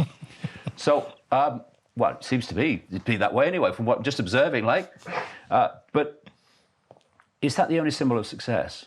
So, Mr. Man with lots of money and a big house and a big car and a fancy wife, are you happy? Well, what's that? Success, innit? Not happiness. Are you fulfilled? Do you have joy in your life? Do you have love in your life? Do you love your trophy wife who's on your arm? So people say, oh, look, he's got a fancy wife, isn't he? What do you think? And what it is, it's coming back to these basic things that the system and all its symbols of success seek to hide from us. That what it's about is loving each other, having joy, having happiness, having fulfillment in what we do. And you don't get that working for an insurance company chasing a bleeding quota. Mm-hmm. But you might be considered successful if you have 3 holidays a year and you've got a big house. So what I'm saying is this awakening, fundamental part of this awakening out of the 5 senses on which that nonsense operates, is to reevaluate, what is life about? What am I about? What is success? I remember my daughter, Kerry, she spent some time in an African country, which is extremely poor. And they got nothing. And she said, you know what struck me about being there? How happy people were, compared with how happy they are here. Because happiness is not a wad of notes. It's how much joy you have in your heart. When you wake up in the morning, do you have joy at another day? Or do you wake up in a big house with a big car, which you can drive to work in, and say, oh shit, not another day? Mm. And this is this reevaluation of moving from the system symbols of success to our symbols of success. And we can build a completely different society this way. We really can. and show that there are other ways of doing things. And that's why we need, as people have come together to make this possible for you and the team, we can show by mutual support what we can build. And we have an opportunity here. This is not all bad. This is an opportunity, because when a status quo falls, then another status quo needs to replace it. In other words, the way of doing things needs to be replaced. What this crowd of psychopaths want to do is replace the ending of the world as we've known it, the structure of the world as we've known it, with the Great Reset, which is dramatically even more fascist dictatorship. But we can replace it with something else. And we've got the numbers, they haven't. Mm. So the Great Reset, David, I think that's an important one as well, because they're selling it to us like it's something super good and we need it, but yeah, it's not as quite they sell it us to, right? No. This has been a long, long journey from our perception of time. From the initial infiltration of human society to the planned endgame total takeover of human society. So if you go back to a period when people were in tribes, the people of the tribe made the decisions that affected the tribe. There then came a big point where lots of tribes were formed together in countries. Now, a few people at the center of the country are dictating to all the former tribes. Then with the European Union, the countries were amalgamated into a union in which a few dark suit bureaucrats in Brussels are basically dictating to all the countries. And what this process is describing is a constant process of centralization of power. When there's only a few of you and you want to control the many, you have to centralize decision making. The more diversity you have, the less control you have over it, obviously. So the idea has been to incessantly centralize power. And one of the key areas or key points when this cult began to go global, because you can chart it back to Babylon and Sumer in what is now Iraq. You chart it back to places like ancient Egypt. And then you can follow it through to become the Roman Empire. You can follow it north to become the British Empire. Wherever this cult centered itself, an empire followed. And people might think that, America is the country now. Well, not really. Europe's where it's coming from, and China too now, big time. But what happened in the colonial era was the big change. Because the countries of Europe, not least the British, they colonized the world. And there came a point where, and these were all cult-controlled countries, and there came a point where the colonial powers apparently rolled back and left the countries to independence. That's not what happened.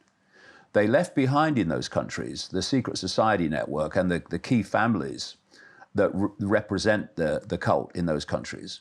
And they've gone on controlling them ever since. The difference is that now it's overt, rather covert, not overt. See, there's a big difference when you know who your controllers are and when you don't. And when you think you have freedom and democracy,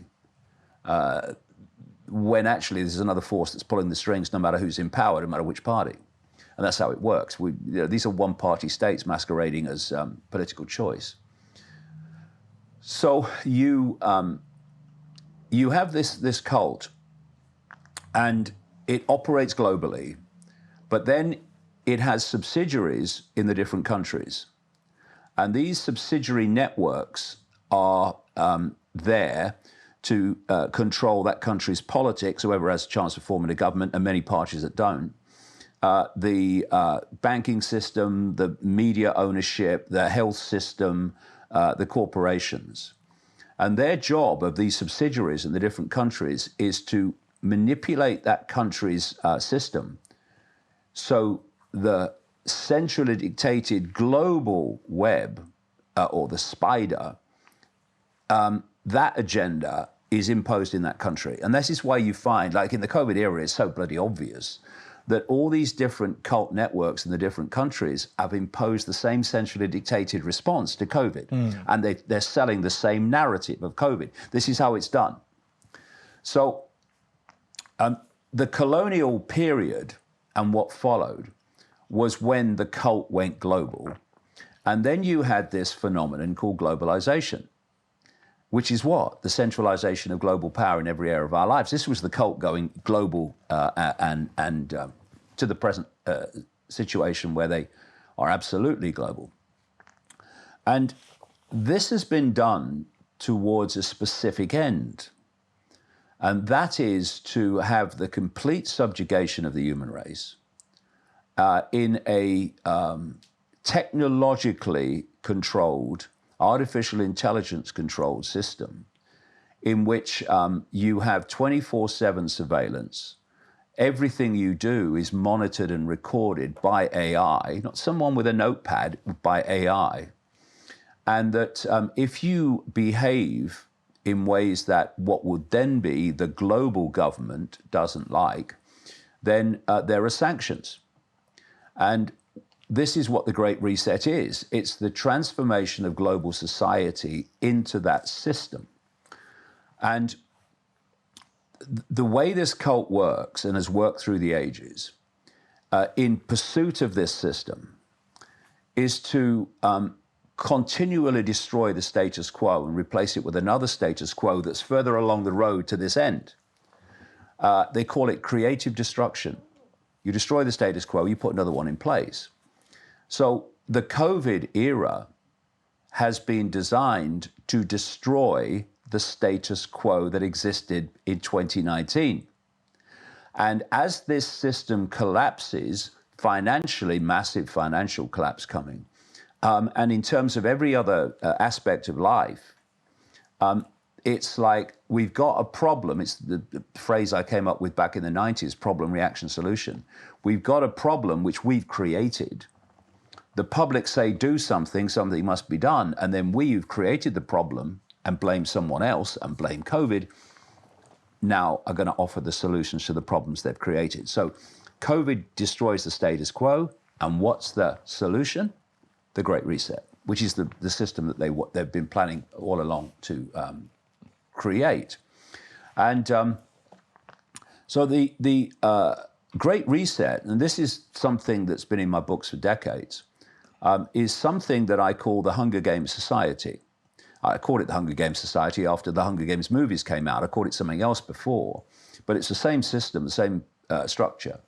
It's a global system in which you have a world government, which ultimately is not anything to do with elected politicians. They're technocrats and bureaucrats. And if you look at the COVID era, the decisions are being made by technocrats and bureaucrats.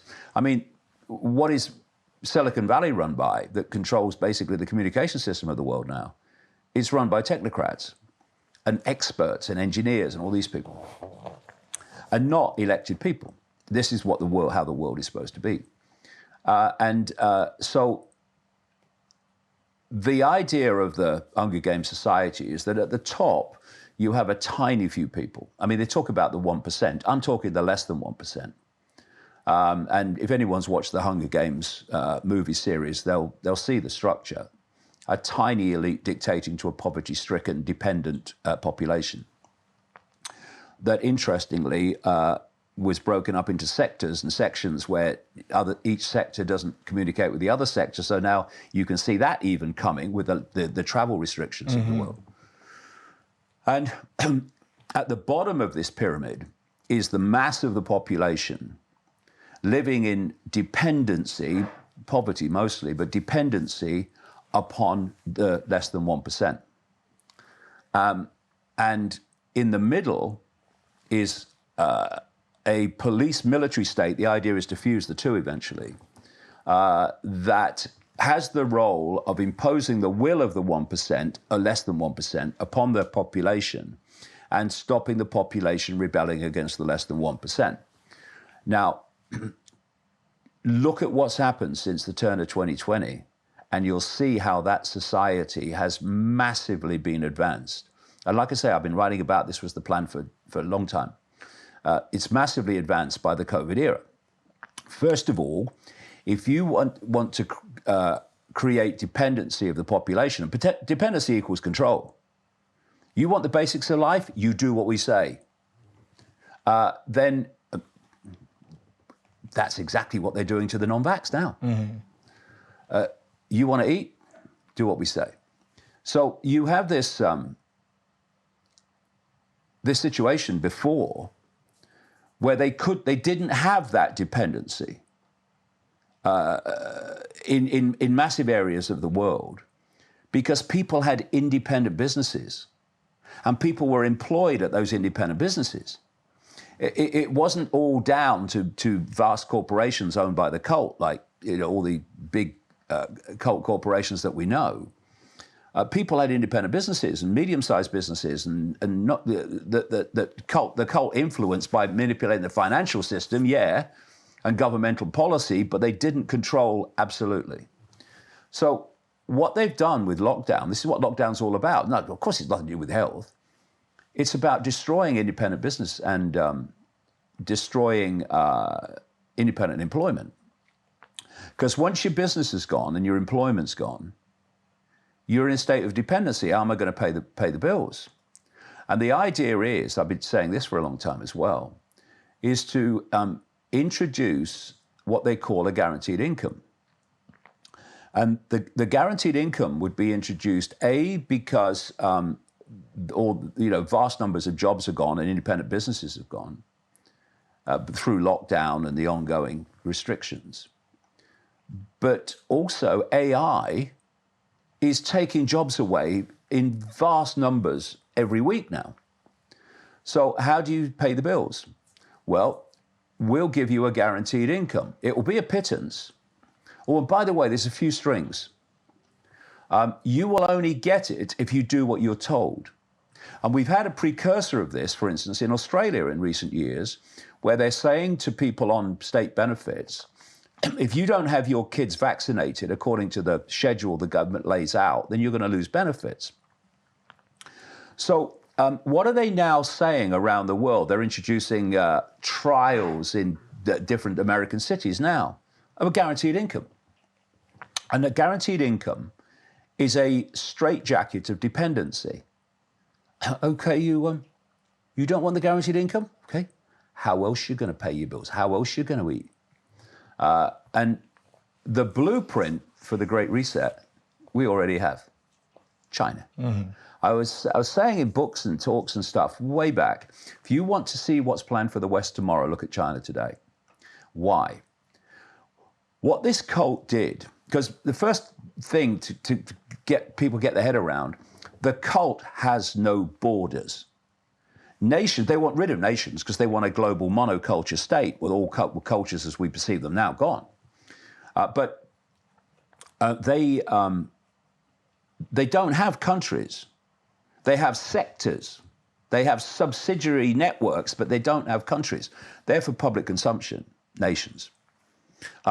So what they did is they were behind the Mao Revolution to create a closed society as it was. It's still to a large extent closed, but a closed society for a long time, within which they could incubate a system of control based on technology that they could play out across the world. And so when you look at China today, where they have incubated and developed this very system, there are millions of cameras in every city.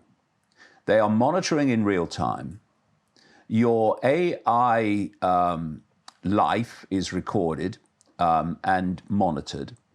And if you live your life in a certain way that's acceptable to the government, then you get credits. This is a so-called social credit system. And if you don't, then you have credits taken away. And if you have enough credits taken away, you cannot fly, you cannot go on a train. I mean, we're talking about tens and tens of millions in gathering numbers in China who can't go on a frickin' train because their social credit scores fall. In other words, they've behaved in ways, even, innocuous ways that are not acceptable to the government. And the idea of the guaranteed income is that if you don't do that, you don't get the guaranteed income. Therefore, you have no income because we've taken away all the other forms of income. Except our corporations, of course, which now control everything. And who has benefited from lockdown more than any other group financially? The giant corporations like Amazon. So you destroy independent business and you create this dependency. And then you introduce the vaccine passport. And you do that because that is the social credit system of the rest of the world in disguise, actually not very good disguise if you know what you're looking at. So the Chinese social credit system says, you behave as we tell you or you lose credits and you can't live a normal life. The vaccine passport says, you do what we tell you or you can't live a normal life. It's just the same thing. And what they're going to do, this is the plan, this is why they're calling them green passes and stuff, is they're going to bring in the other major hoax alongside COVID, which is human-caused global warming. I mean, it's scientific insanity, what they're claiming. Because they're already bringing out credit cards whereby they're monitoring your carbon use. Carbon dioxide, the gas of life, without which we'd all be dead because there'd be no natural world which lives off carbon dioxide. And so you reach a carbon limit and then you can't use the card anymore until you have another carbon portion to use. And so that will go on the passport. That will go on that's why the green passport. They go on the vaccine passport. So you're being limited by what you can do by not having the COVID jab, for instance. You're being limited what you can do, even if you had the COVID jabs, the fake jabs, by what you can't do because of your carbon use. And so they're talking about, climate change lockdowns, right? To stop the creation of carbon dioxide, which is gas of life. And Gates he's got technology he's funding around the world to actually suck carbon dioxide out of the atmosphere. I mean, this is suicide. Talk to any carbon dioxide expert as opposed to a guy talking total crap, and you'll see that it's actually suicide. You get down to 150 parts per million or even close to that of carbon dioxide in the atmosphere, the natural world starts to die, and with it our food supply. And we have about 419 parts per million now.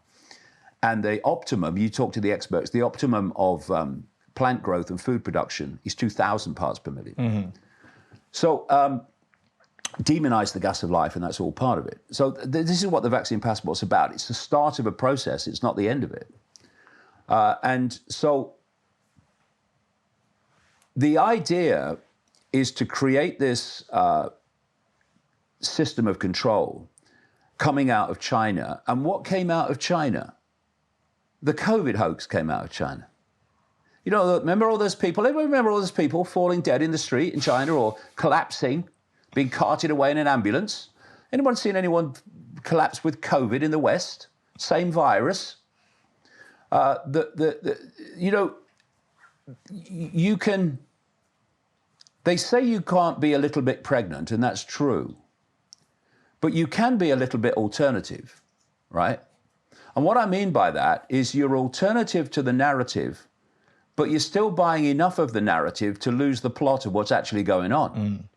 So the scale of the deceit is that there is no virus and never has been a virus. There's no SARS-CoV-2, there never has been a SARS-CoV-2. But you have to believe in it for the scam to work. I'll come to how they've given the illusion of it existing in a second. But you have to believe in it. They're not really that bothered why you believe in it or what version of it you believe, as long as you believe there is a virus. So they've taken great chunks of the human race on, this virus, it come from bats and all that stuff, right? And then they buy that. It's a deadly virus, and it's all okay. And you don't really know what you're talking about. No, I heard it on the news. It's a deadly virus. That's what I need to know. And then you've got the alternative media, even some of the mainstream media now, and there's some mainstream people, they're pushing this. It actually came out of the Wuhan lab, right, in China, which is where the thing's supposed to have started, in Wuhan. Wuhan, by the way, that has one of the globally most notorious toxic atmospheres anywhere in the world, and as a result has enormous amounts of respiratory disease, which you can redesignate COVID-19 whenever you like. And they did. Anyway, they... Part of the more mainstream says it was released by accident. Okay. So when you look at the background, and the evidence is there, it's overwhelming. This COVID hoax was planned for a very long time. You had your Gateses and your Swabs and people like that, Johns Hopkins University and all that stuff, with that Event 201, weeks before the so-called coronavirus came out, alleged pandemic came out of China. They were running a massive simulation of a coronavirus pandemic. I mean, and then you look at the Rockefeller document in 2010, where all this was being predicted. Mm-hmm. Why? Because they bloody knew it was coming. So on that basis of the virus was released by accident from the Wuhan biolab, it's a level 4 safety lab, at the highest level. You had these people, and they orchestrated this, right? They're sitting around a table, and someone says, "We forgot something." What did we forget? We forgot the bloody virus, right? Okay? And so they go, "Oh, God, oh, God." So what we've got to do is we've got to sit around this table, strumming our fingers until somehow, accidentally, this virus is released from somewhere. And then we can press the button on our plans. Oh, it's just been released from the Wuhan lab. Oh, thank God for that. We're away. Well, of course, it's nonsense. It's absolutely insane. Then you've got the alternative media view of it, which is it was released on purpose by from the Wuhan lab. So, okay, you're going to release this deadly virus, from this Wuhan lab, and you don't want anyone to know you've done it, do you? No. Oh, absolutely not. No. So where are you going to release it? Well, we thought down the street from the lab. That's what I thought that would be a good place, you know. What? Do you think no one's going to make the connection? We want people to make the connection. Even though there's not a connection, we want them to make that connection because then they believe in the virus. Mm-hmm. And if you believe in the virus, you believe there's some kind of reaction to the virus. Once you realize there is no virus, the whole friggin' house of cards comes down. There's no need for any jabs, any social distance, any face nappies. None of it. It's all gone. And that's why they want you to believe in the virus in whichever area that you accept, or whatever version you accept, as long as you believe in the virus. And I got banned immediately by YouTube and Facebook and all these people back in early April 2020, when I crossed the Rubicon of this whole scam and said, there is no virus. And all this time later, there is not a scientific paper on planet Earth, despite numerous, endless Freedom of Information Act requests, that shows this virus exists, that it has been isolated from other genetic material and shown to exist. Or any other virus for that matter. Or any other virus for that matter. Yeah, I mean, you go into how they claim to show that viruses exist and cause disease. It is a joke. So anyway, I go into this in a new book called Perceptions of a Renegade Mind, this whole thing about viruses and SARS-CoV-2 and how it came about and how they scammed it. So, and I'll tell you something else before we move on. I've studied the psychology of these people over this last 30 years. And you know what? You know what they are? They are deeply insecure. They're deeply insecure. They're deeply insecure on one level because they know that if they're found out, it's over. Because the human race is numbered in billions, and they're literally at the core of the core of the core of the cult. You get them into a single room. So only by deceit can they prosper. And if the deceit is not only exposed, but accepted by enough people to see it, then it's over. So they're in a constant state of insecurity. And if they were, for instance, involved in a football match, they would not be, it would not be enough for them to control one team. Because you can influence the game, but you can't decide the result before the game starts. This is how they operate. Everything they operate, they want to control all sides. So if they were involved in football, they want to control both sides and the referee. So before there was a ball kicked, the score was known. Then they feel a bit more secure then. They can't stand states of flux and uncallable outcomes. They can't. It's part of their psyche. So I saw immediately the idea that they would release a pathogen which they would immediately lose control of. It's absolutely unthinkable that they would do that. It would drive them insane. They want to control everything. So what have they done? They've given the illusion of a virus so they have control of the real bioweapon, which is the jab. They can decide who gets it and who doesn't. And they have control of that. With a pathogen that was actually circulating, they wouldn't have control of that. So they've got no virus, but they have to sell the virus belief system to the public. It's not too difficult because you've got the global media, which by this time you own. So the key to it has been the test, the PCR test. Kerry Mullis, the creator of the PCR test, said very clearly, I've got his biography, or kind of biography at home, and he says very clearly the PCR test makes some things out of something. It makes copies of a genetic material, but it can't tell you if you've got infectious disease or not. It can't tell you if you're sick. Well, they're using it to tell you if you're sick. So the PCR test, and Kerry Mullis died basically in the run-up to the COVID virus hoax. So that was very, shall we say, fortunate for them because, at the very least, because he would have been on a megaphone saying, you can't use my test for this. Because when they came out with HIV, another virus they've never shown to exist, by the way, and absolutely never shown it to cause AIDS,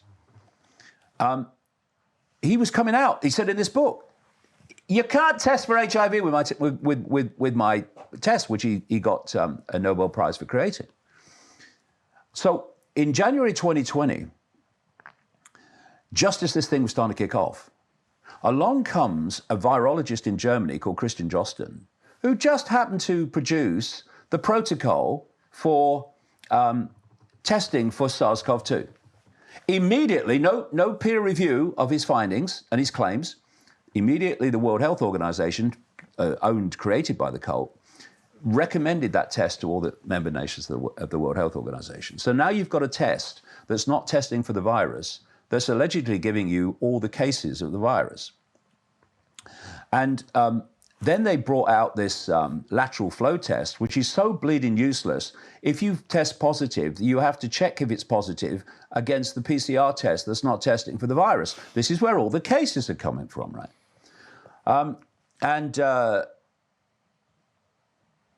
So then Christian Drosten has to admit that he created the protocol for testing for the virus without having any of the so-called natural virus.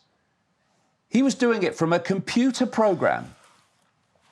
And, you know, you can see on the internet, the chief epidemiologist of the Chinese equivalent of the CDC saying the issue is the virus was never isolated.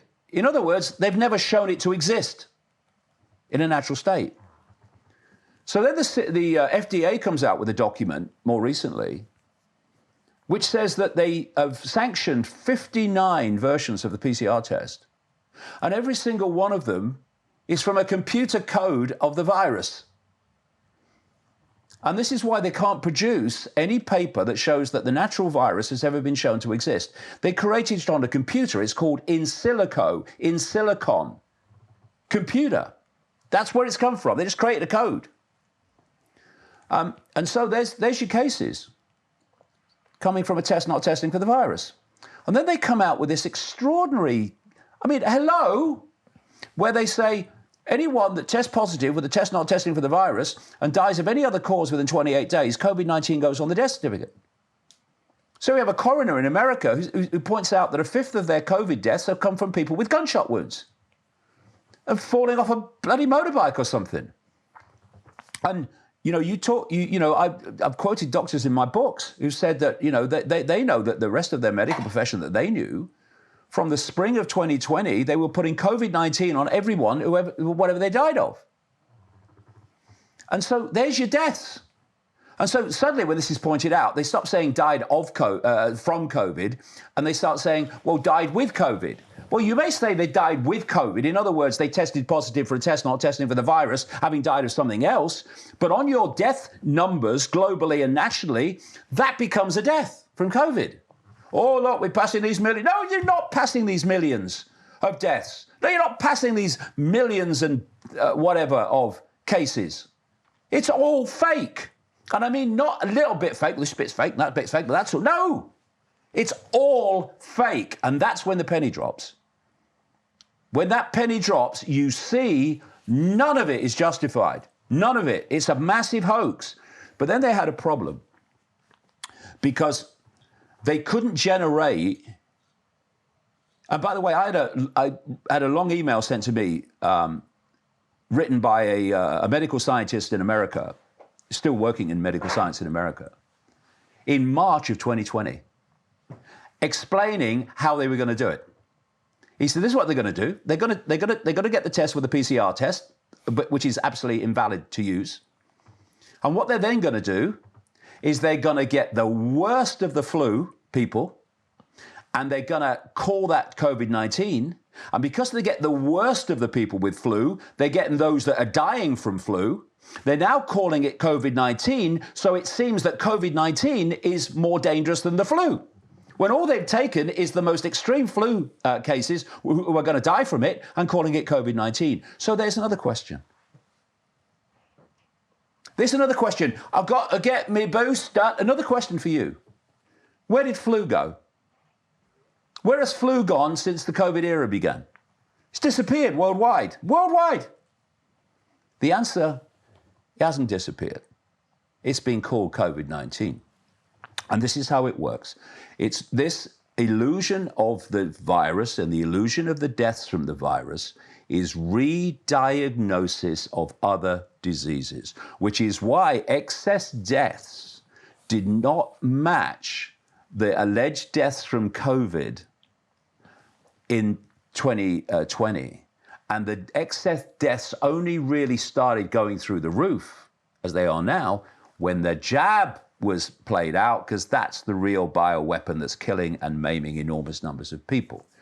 So then the problem they have, like I say, or had, is that they weren't getting enough deaths to really frighten the population. So they needed a lot of people to die very quickly in the spring of 2020. So what they did in Britain, they did it in other countries too, but I can talk about the British example, is we had a health secretary at the time called Matt Hancock, and he oversaw the ordering, not least 2 years' supply from France, of an end-of-life drug called midazolam, which is used by a number of American states in the execution process. It's a sedative, and if you give too much of it, you kill people. And I've seen documented evidence, we've done a documentary about it on Iconic, I've seen documented evidence given to me that shows that the levels of midazolam that were given to people were lethal and would have been known to be lethal. And another effect of midazolam, ironically, is that it suppresses respiration and the respiratory process. So if you take midazolam, you start to have breathing problems. And the more midazolam they give you, the more breathing problems you have until it kills you. And this connection to the breathing problems and the suppression of respiration is actually in the regulations of midazolam use. It's all there to be seen. So in Britain, you had this massive delivery of midazolam in the spring of 2020, and they used midazolam in the preparation for operations. But they stopped operations, except the most emergency, So all that midazolam that would have been used in operations was now not being used in operations. And suddenly, in this same period, April 2020, the midazolam use went through the frickin' roof, way beyond anything it's been used before. And this is what they've done, and they did it in America, and they did it in other countries. They said to the hospitals in Britain, this is through Hancock and those that control him, it's a pawn, a psychopathic pawn, yes, but a pawn. We've got to clear the beds for this big influx of COVID people that's come in this pandemic, which never actually came. That's why you saw all these nurses on TikTok doing their dancing in empty hospitals. Nobody bloody there. So we've got to clear the beds. So what the hospitals did, they did this in America. The same thing happened there with another drug, and they put them into the care homes. And if you're in hospital and you're elderly, you've got your health is in serious trouble. But they put these very seriously ill people into care homes, and they fed them midazolam. At the same time they fed them midazolam, they were putting do not resuscitate orders on them. Not only on the elderly, but on people with learning and difficulties, people with psychological problems, just like the Nazis. And these people were dying in droves. And what happened is thousands and thousands and thousands of old people in Britain died in this very same period from midazolam. And they said they died of COVID-19 because it was their respiratory thing that did for them, right? Well, that was caused by the midazolam, you psychopath. And what did they call that? Thousands of people dying. The first wave of COVID. Because they didn't have a virus, so they had to make it seem as if they did. In America, they used a drug called remdesivir that was mandated for use on so-called COVID patients. They tested positive with a test, not tested with the virus, by the psychopath Anthony Fauci. And what remdesivir does is it stops the kidneys function, it stops other organs functioning, but it stops the kidneys function. It's infamous for it. And so what happens is the abdominal cavity started filling up with water of people. And their lungs filled up with water. And they literally drowned. And they called this the first wave of COVID in America. This is how it was done. And the whole punchline of it was to justify the fake vaccination, which doesn't fill any criteria for vaccination, to protect us from COVID. The bioweapon punchline is the jab, not the virus. And what the agenda has been, and I wrote about this for such a long time, it's mass depopulation. And so this jab is killing and is going to kill vast numbers of people. How many? In the end, you're going to be in the billions if we don't stop this. And for those that survive, it's going to transform them genetically into a much more synthetic state, which is part of the process of connecting the human race to artificial intelligence and absorbing the human consciousness into cyberspace and assimilate consciousness into, shall we say, another form of consciousness, which is behind what's actually happening. It's an assimilation of consciousness. And so you have this content of these fake jabs, which is, and doctors and scientists worth the title have looked at these vials now and they've found what's in them. And it's synthetic genetic material. This is what this mRNA is. It's synthetic genetic material designed to change human DNA. And that's massive because DNA is a receiver-transmitter of information. Cutting edge of science knows this. There's been some great work by Russian scientists on this.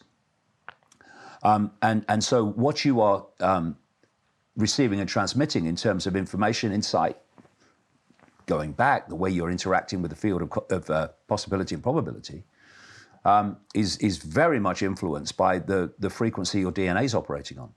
So if you can change the nature of the DNA, you change the frequency that you're transmitting and receiving on, you can suppress consciousness that way, or you can suppress awareness that way.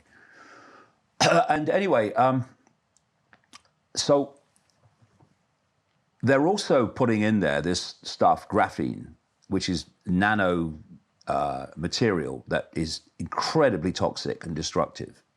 And as people have pointed out, can cut the body to shreds. And so you have, for some people, an immediate response. They just die. That's why, look at all these footballers and sports people who have just died on well in ratio, massively in ratio more than you've ever seen before. Because this is the effect of the jab. And all this is being suppressed by the mainstream media, but phenomenal numbers of people have already died, of all ages. And what's interesting, again, is as they go down the ages of this jab, the excess deaths within the age group suddenly grow compared with previous years. They're dying from the jab. So if they gave everyone the bad stuff, and just every vial was the same, then so many people would die so fast that people who hadn't been jabbed would never have it. And this would have stopped ages ago because so many people would be dead. So what they've done, and again, this has been shown by people who've looked in the vials, is a very considerable ratio of these fake vaccines are actually just a saline solution. Neutral, no problem. It's not going to affect the body in any way, shape or form. When you see these politicians, these famous bloody people and these celebrities having their jab, oh, look, I've had my jab, I'm not frightened of it. Yeah, because you're getting a saline solution, you prat. But the idea is that you may have the first jab, you may get the saline. There's a very good chance, I think, you'll get the saline. You may have the second jab. Maybe the saline again, not such good statistical chance. You have the third one. And at some point, you're going to get the bad one. But it's being done in a cycle, you see. So you've not got this massive, unsuppressible level of death. You're building it up until, once you've had a bad one, there ain't a lot you can do, really. And so the other point about the content of these jabs is the material is self-replicating. And it's been shown, you can see it under a microscope, there's stuff in the bad stuff that is it's a kind of a form of AI. It's almost alive, and it's self-replicating. So the longer it goes on, the more it's impacting on the body. So you're going to see this cycle of impact gathering as we go along. These jabs are also having a massive impact on the immune system, which means you're open to so many other things. And I've seen again and again and again around the world, people having this jab and then suddenly getting very, very fast aggressive cancers, or cancers that were benign are suddenly becoming active. So this is operating on many, many, many different levels. And so now suddenly, because it's about mass depopulation and genetically transforming the rest, you can see why, even if you believe in this fake virus, with its 99 point whatever % survival rate, they want to fake vaccinate every man, woman, and child on the planet, and why they are demonizing and excluding from society those that won't have it, because they want everybody.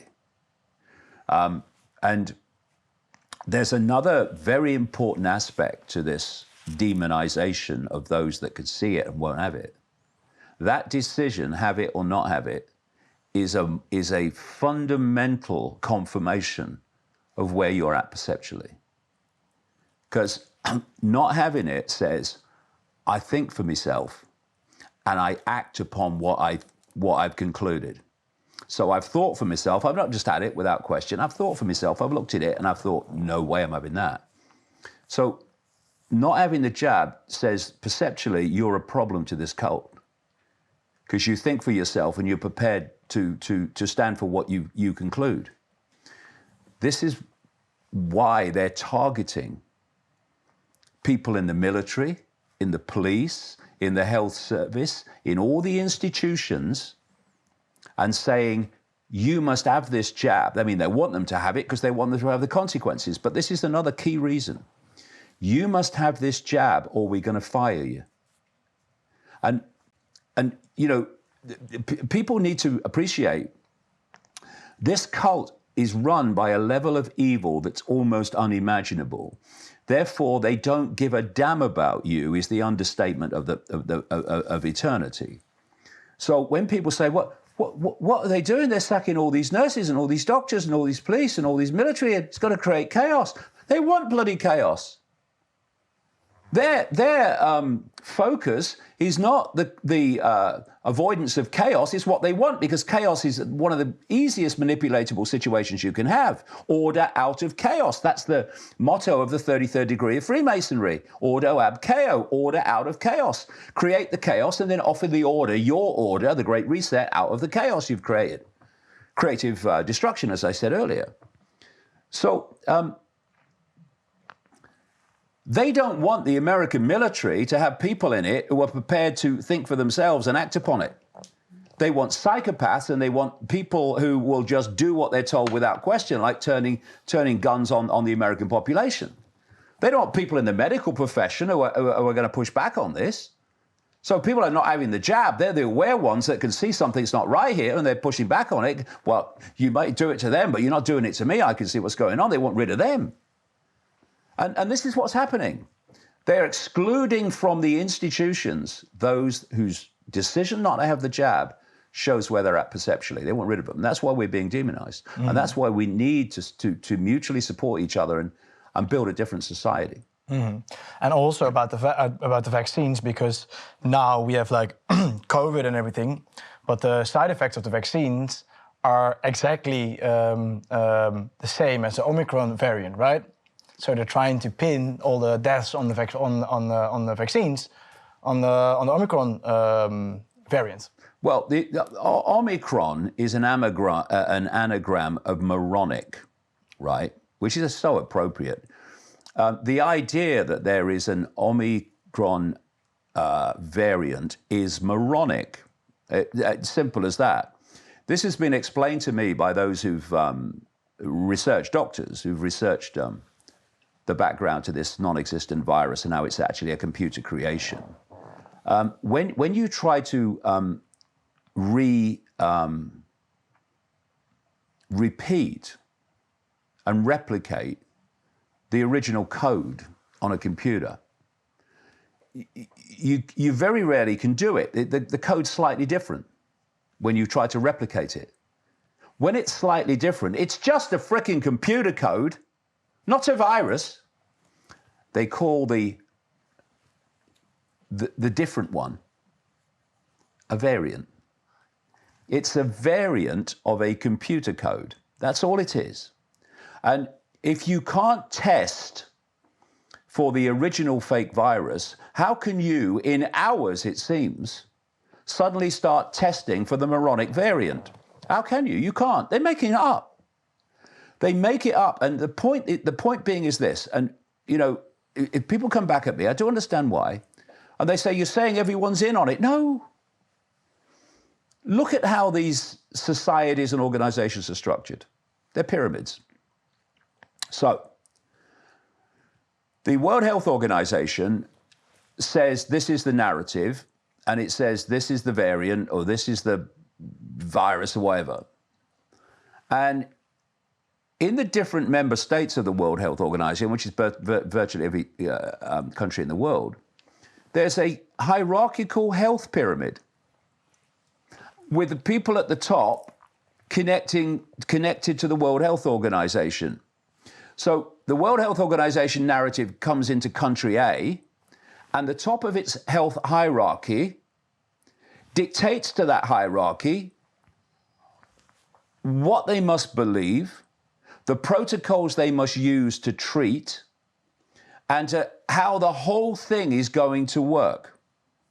So there's an Omicron variant because I'm moronic and it's horrible, right? That comes from the World Health Organization, or it comes from some spider-related operation. And so it goes into the top of the pyramids in each of the health pyramids in each of the countries. And what comes down from the top of the hierarchy, This is a variant. It's potentially very much more transmissible, and it's potentially the worst one we've ever had. And we must have more boosters because, you know, we might need new vaccines, which have been sitting there all along, to treat this variant. But have your booster of the previous fake vaccine anyway. You know, I mean, it's like crazy. And so what happens is the rest of the medical pyramid, doctors, administrators, nurses, they do what they're bloody told. And they believe what they're told, most of them, because their career's over if they don't believe it or at least don't do it.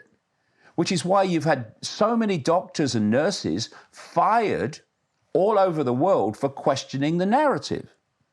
And that's why they want all these non-jabbed nurses and medical people out, so that pushback doesn't happen anymore. And so it's hierarchical.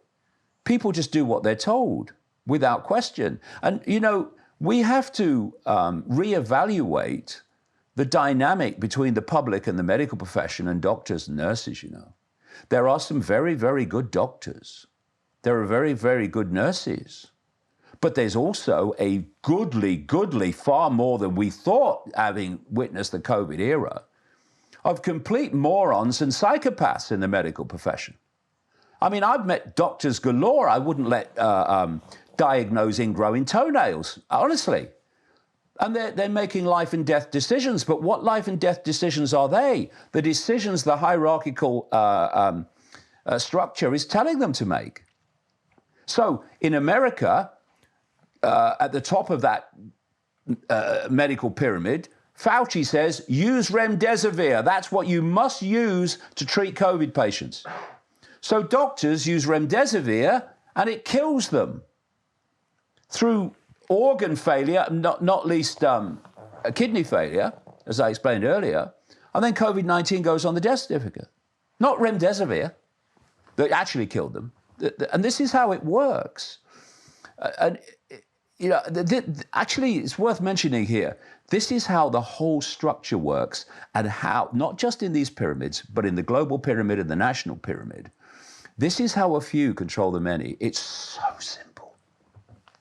You have a pyramid, a hierarchical pyramid. The top of the pyramid, you've got the inner core of the cult, the spider. And it imposes its will on and its agenda on the level below them in the pyramid. That level then acquiesces to that imposition and imposes it on the level below. And that level acquiesces to that imposition and imposes it on the level below. And very soon after you come down from that pyramid peak, you're meeting levels of the hierarchy have no idea there is a cult. No idea there is even an agenda of the cult. But what they're doing is, oh, it's come from on high. Oh, I don't know, we better do it. And so it comes down the pyramid, imposition, acquiescence, imposition, acquiescence. And eventually you come to the mass of the population symbolically at the bottom of the pyramid. Now, if the mass of the population acquiesce to that level of the hierarchy that's imposing on them, i.e. governments, law enforcement and such like, a circuit is completed between the inner core of the cult at the top of the pyramid and the general population that actually has allowed that inner core, which you would get in a single room if you go to the core of the core, to impose its will on the entirety of the human population. And it's only been able to be done through imposition, acquiescence, imposition, acquiescence. So how do you break the circuit? You stop acquiescing. You stop doing what hierarchies tell you or perceived authority tells you until you are quite happy that what they're telling you has validity and should be done because the evidence can be shown that is the case. Until that evidence is produced, you do not do it. And you break the circuit. So they come out of the parliament in Amsterdam or La Hague. They come out of the parliament in London. They come out of the Congress or the White House, let's say, in America.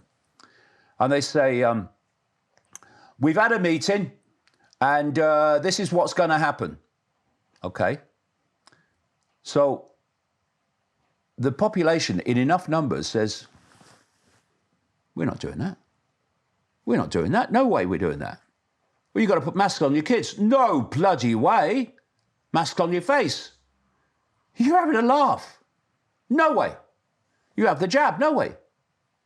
So suddenly, where's the power? If enough people say no, then suddenly where the power is can be seen. Mm-hmm. It's with the people. It's with the numbers. It's pure mathematics. So when they come out of these parliaments, Rutter or ever it is, and they say, we've had a discussion, this is what's going to happen. The power to impose that is not their power. The power to impose that is the acquiescence of the population, which is actually, through acquiescence, a transfer of the people's power to authority.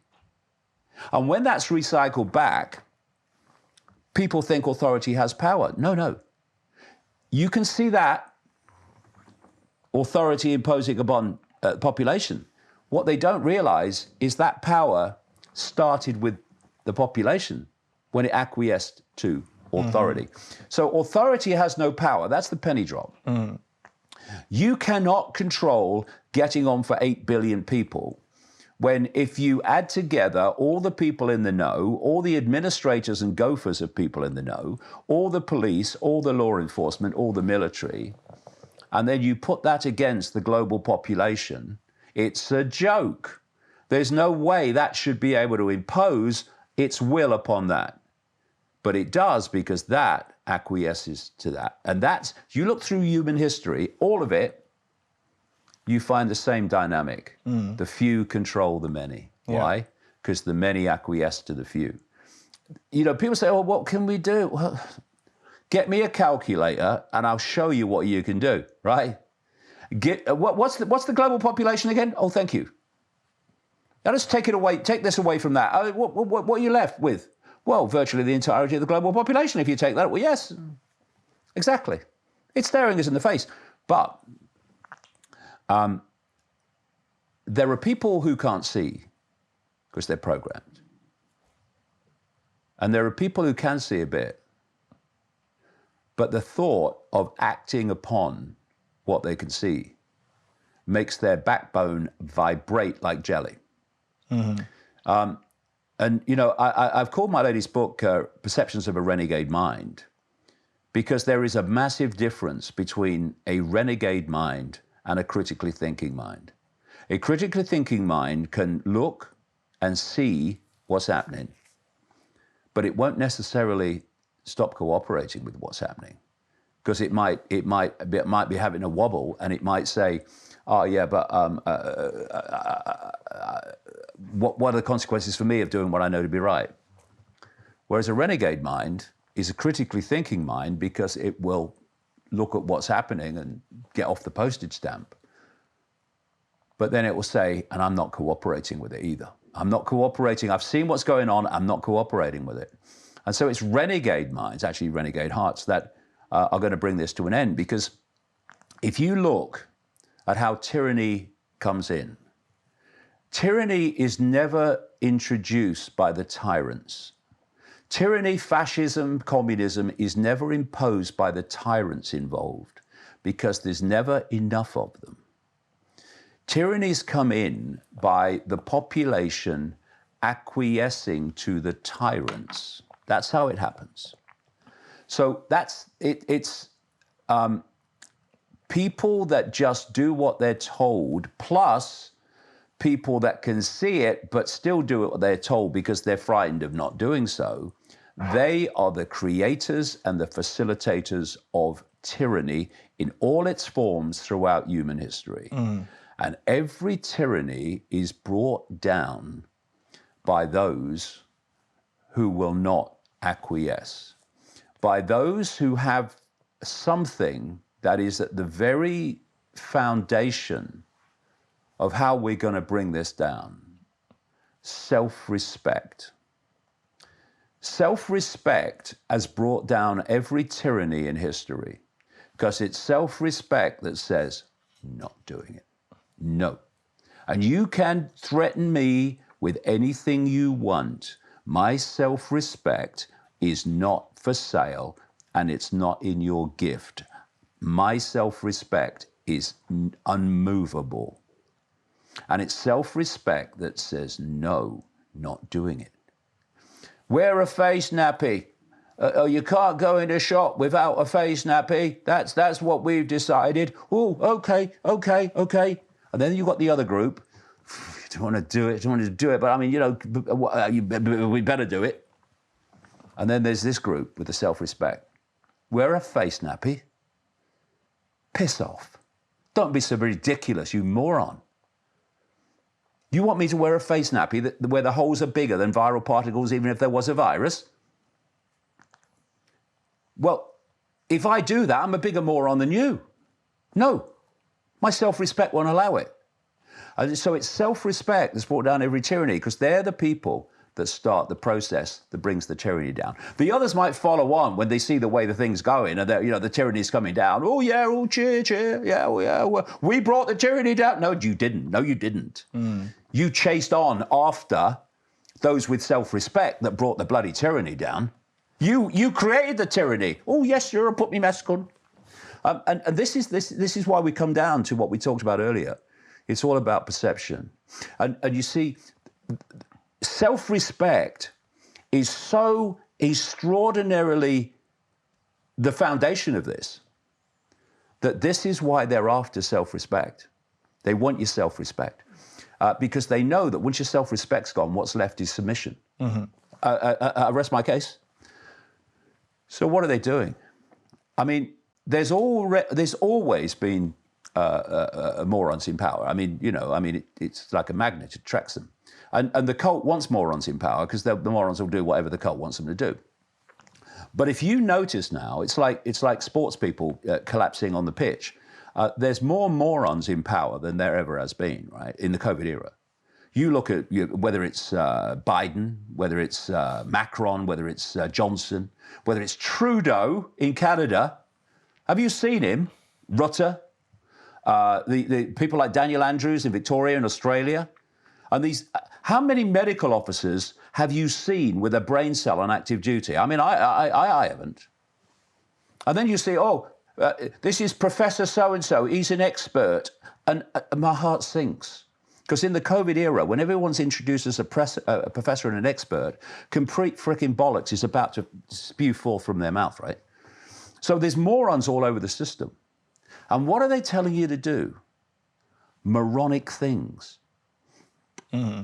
They're telling you to... it's funny. It's funny when you look at it. A whole global population is doing what morons tell them. Take me home, mother, it's mad down here. So they're telling you to do moronic things. Put a face nappy on that won't protect you from anything. And it certainly won't protect you from a virus that doesn't exist, because it doesn't need to. Social distance, put them on your kids. I've watched people, big guys, who physically would be, very active, but morally they're like little children. And because it said in one extraordinarily stupid, moronic rule in Britain during the COVID era, that when you go into a restaurant, you don't have to wear a mask at the table on account that you can't eat if you do, like. Although, again, in Victoria, they said you've got to wear a face nappy when you're drinking alcohol. What is that doing? It's saying, if we can get them to accept that and do that, we got their self-respect, which is what we're after. And I've seen these big guys, they walk up to the restaurant or the cafe door, and they put their face nappies on, and they walk through the door, and they walk sometimes 3 strides, and they sit at a table and take the nappy off. And you look at them and you think, well, that's why I call them press enter people. It's like, do you have no ability to just self-respect? To say that is ludicrous and therefore you're not doing it? Mm. What? And so what you've got, and this is all psychology, this is why all the psychologists are driving this. In Britain, we've got a woman called Susan Mikey, She's a professor, so she talks bollocks, you know. And so she's been driving this. Oh, yeah, masks to protect people, masks. She's not a doctor. She's a behavioral psychologist. The whole thing's been running by psychologists because it's all about manipulating the psyche, perception, to dictate behavior and compliance. And so they've got morons in power telling you to do moronic things. That's the foundation of the scam. Mm-hmm. And if you do moronic things because a moron tells you, and they want you to see they're morons. They don't want you to think they're intellectual giants. What do you think? They're morons. Because if you do it anyway, your self-respect has been handed over. You've got no more self-respect left. About they and the pyramid and the spider, because we talked about it quite some time now. Yeah. But we didn't really talk about what or who is in the spider or is the spider. Yeah. I think that's interesting as well. Oh, just a bit. It's, well, it's not human in the end. And so many things come together with this. And it's been I've been writing about this in my book since about 1997. First of all, let's start in current times. Why is the agenda so anti-human? Look at it. They are targeting CO2, which is the gas of life, fundamental to human existence, to demonize it, and to not only stop producing it through fossil fuels. And before the industrial era, we were falling dangerously close towards the parts per million that would have started the natural world having problems. They're not only saying we mustn't produce it. Gates has got this technology he's funding to suck it out. They're taking, oh, that's crazy. That's an anti-human agenda. They are messing through these jabs with human DNA and human genetics. They're making it more synthetic. That is an anti-human agenda. And what they're doing is, with this genetic transformation, those that survive the depopulation, is creating a human 2.0, which is far more synthetic, and it's all part of this connecting the human brain to AI, which is what they're openly talking about now. So AI becomes the human mind, and the human mind as we know it is no more. And so human sperm counts of human 1.0, this form, are plummeting at an extraordinary rate. I mean, even the CNN, don't quote CNN much, said that if human sperm was an animal species, we'd say it was heading for extinction. Now, if you want to bring in human 2.0, you want rid of human 1.0, and so you want to stop it procreating, because this is the point. Human 2.0 is supposed to be a non-procreating human, a no-gender human, in exactly the way that Aldous Huxley described in Brave New World in 1932. And the technology that he was describing that would technologically produce children and the species is now being rolled out, because human 2.0 is meant to be a no procreating, no gender human. Now, this is one reason, there are others, why there's this targeting of men. Because they don't need men in a no procreating, non-gender human environment. And I said when they started targeting men, they'll target women next. And they're targeting women because they don't need women anymore either. And in the movement from a biological gendered human to a no gender human, there is a transitional period, a transitional stage. And that is to confuse gender on the road to fusing gender. So suddenly, everyone around the world, it seems, or many, many countries, suddenly had the same idea. Let's get drag queens to read stories in schools and libraries to very young kids. Because the idea is to confuse their perception of gender. Because what is happening is a fusion of gender, not to a transgender human. The transgender and the transgender activists just being used. One or two of the real insiders will know what's going on. Most of them won't. They think it's all about transgender. It's not about transgender at all. They couldn't give a shit about transgender. It's about no gender. And the transition is to go through transgender into no gender and to take people with them and confuse them, and especially the kids, where it was supposed to be the adults when this is coming in. They have to confuse their view of gender. So when I was growing up in the 50s, it was simple, man, woman. Biological man, biological woman. And now it's all fused and confused. And so you have all these different, genders that people identify with, all, many and various kind of myopic views of self-identity.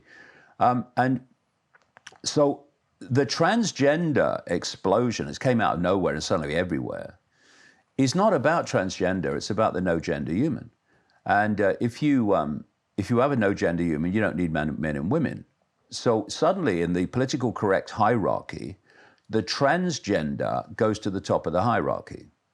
So women's rights are being eroded, like transgender men taking part in women's sport with all their body advantages and destroying women's sport as a competition. But it doesn't matter that women's sport's being destroyed as a competition, because transgender's at the top of the political correct hierarchy, not because this cult cares about transgender, but transgender is further along the road than men and women to the ultimate goal of all this, which is the no-gender human. So these dots all connect in the end. All these different things that appear to be unconnected all connect in the end. And we only see that if we prepare to open our minds and not see everything as in and of itself and random. Because if we do, we'll never get it, But still, it's not really an answer, my question, who is in the middle of the spider? Okay. Yeah. So we have this program of transforming humans. And so what's that? It's anti-human. And everywhere you look, changing the atmosphere, or the poison in the food, or the poison in the water, poison in drink, it's all anti-human. And I could list other things that are anti-human. So the question then becomes, why is it anti-human?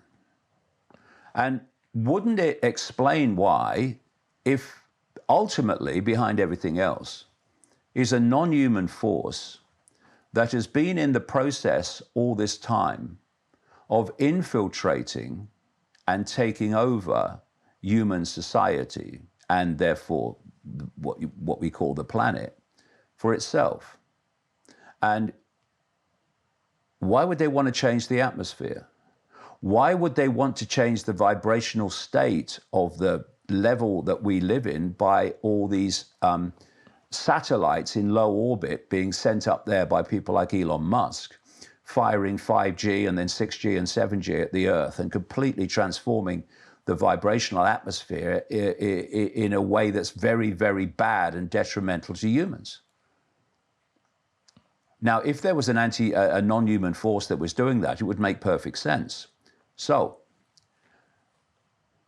a long time ago when we started, I talked about the fact that after my initial kind of awakening, and you're going to do this, and we'll lead you to knowledge, and we'll put knowledge into your mind. In those very early years of the 90s, it was about the forces that seem to run the world are not running the world, right? And it was about this network and basically what I now call the cult.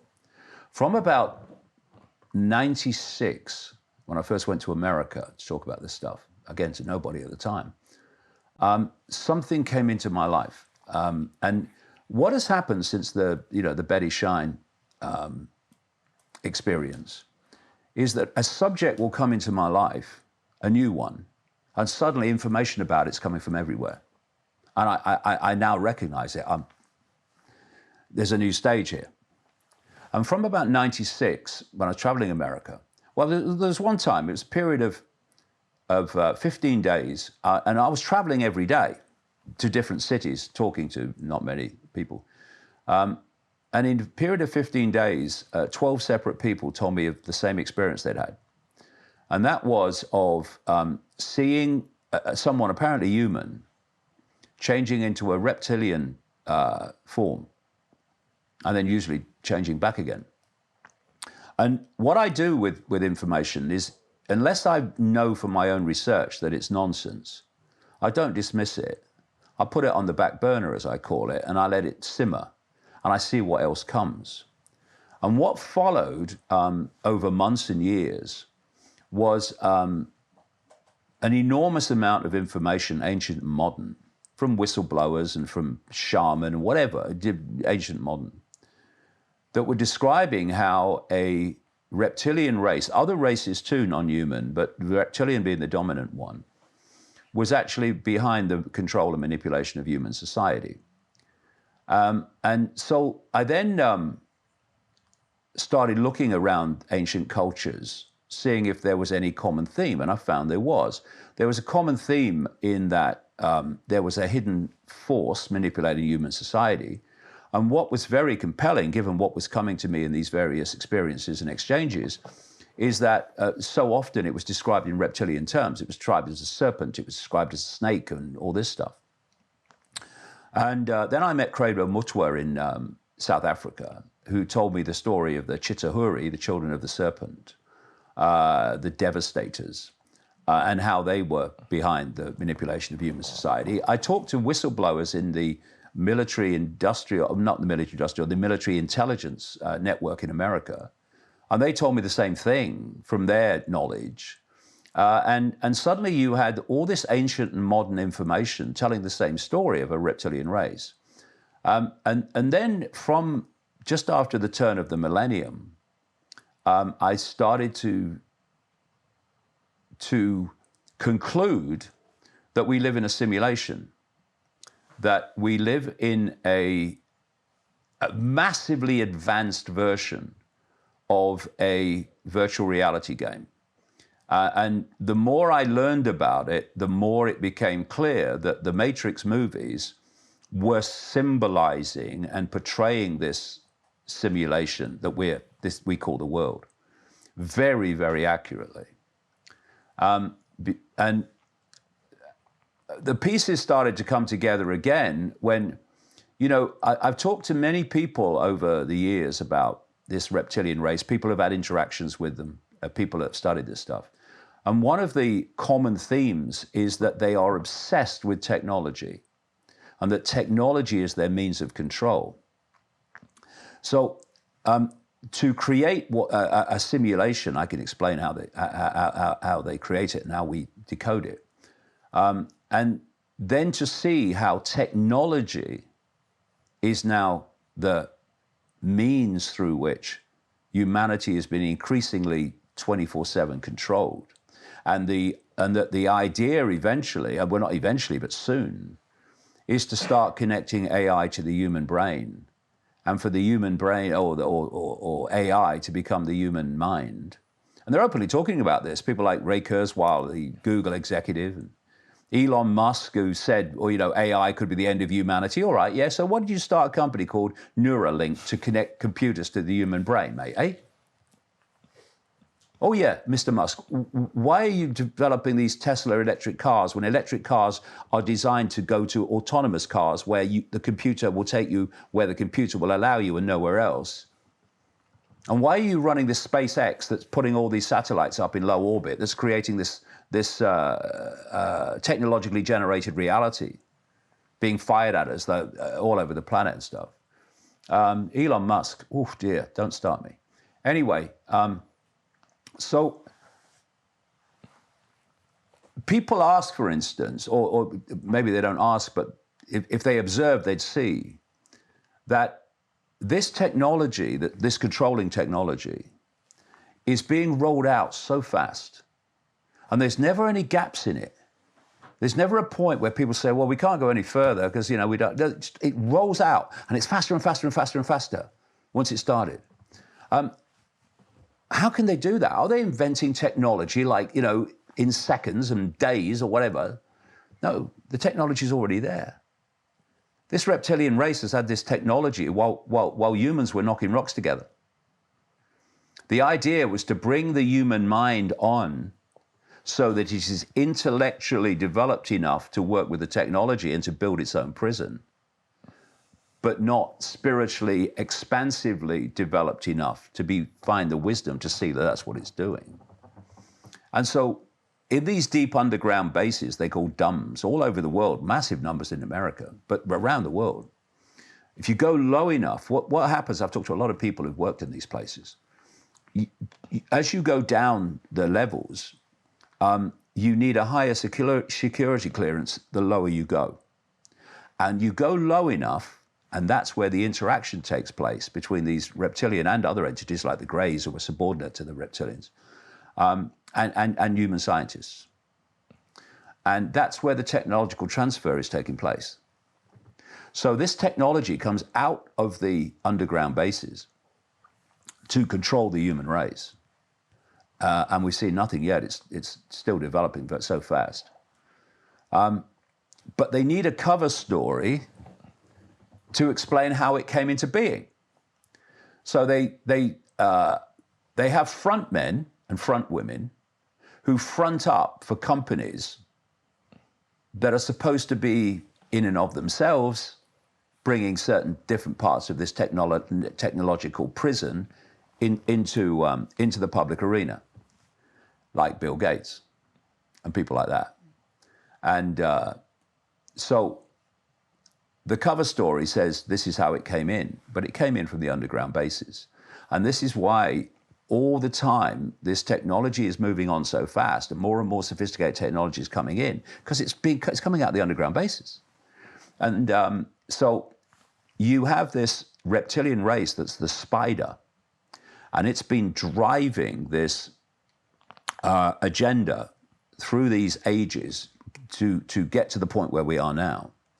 And the number of humans compared with the number of this reptilian race is so out of ratio. This is why they've had to do it surreptitiously. And what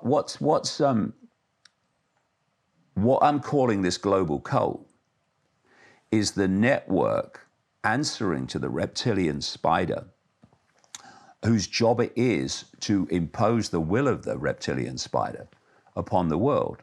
This is how it all fits together. And so the whole foundation of this reptilian control and how it works, it can be seen in the Avatar movies. You know, if you look at the Avatar movie, you had the blue people, the Na'vi, and the American military turn up, symbolic of these reptilians. And they want to take control of Na'vi society, in other words, of their planet Moon, because they want the resources there. But they know that if they start seeking to infiltrate Na'vi society while looking human, or in this case, reptilian, then the Na'vi are going to start saying, well, hold on a minute, mate. Why are all the positions of power increasingly being held by people that don't look like us? So what did they do in the Avatar movie? The Americans took outer bodies that looked like the Na'vi and infiltrated Na'vi society by looking like them. That is precisely what has happened. And this cult network is an enforcement arm, a manipulation enforcement arm for this reptilian race to impose its will and take over humans and planet Earth by means that appear that humans are doing it when humans are not doing it. And the foundation of the whole game is control of human perception. And this simulation is the fundamental foundation of that control of perception.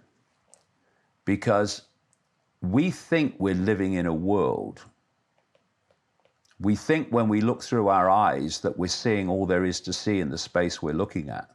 We're not. We are, in the equivalence, we are walking around with virtual reality headsets on.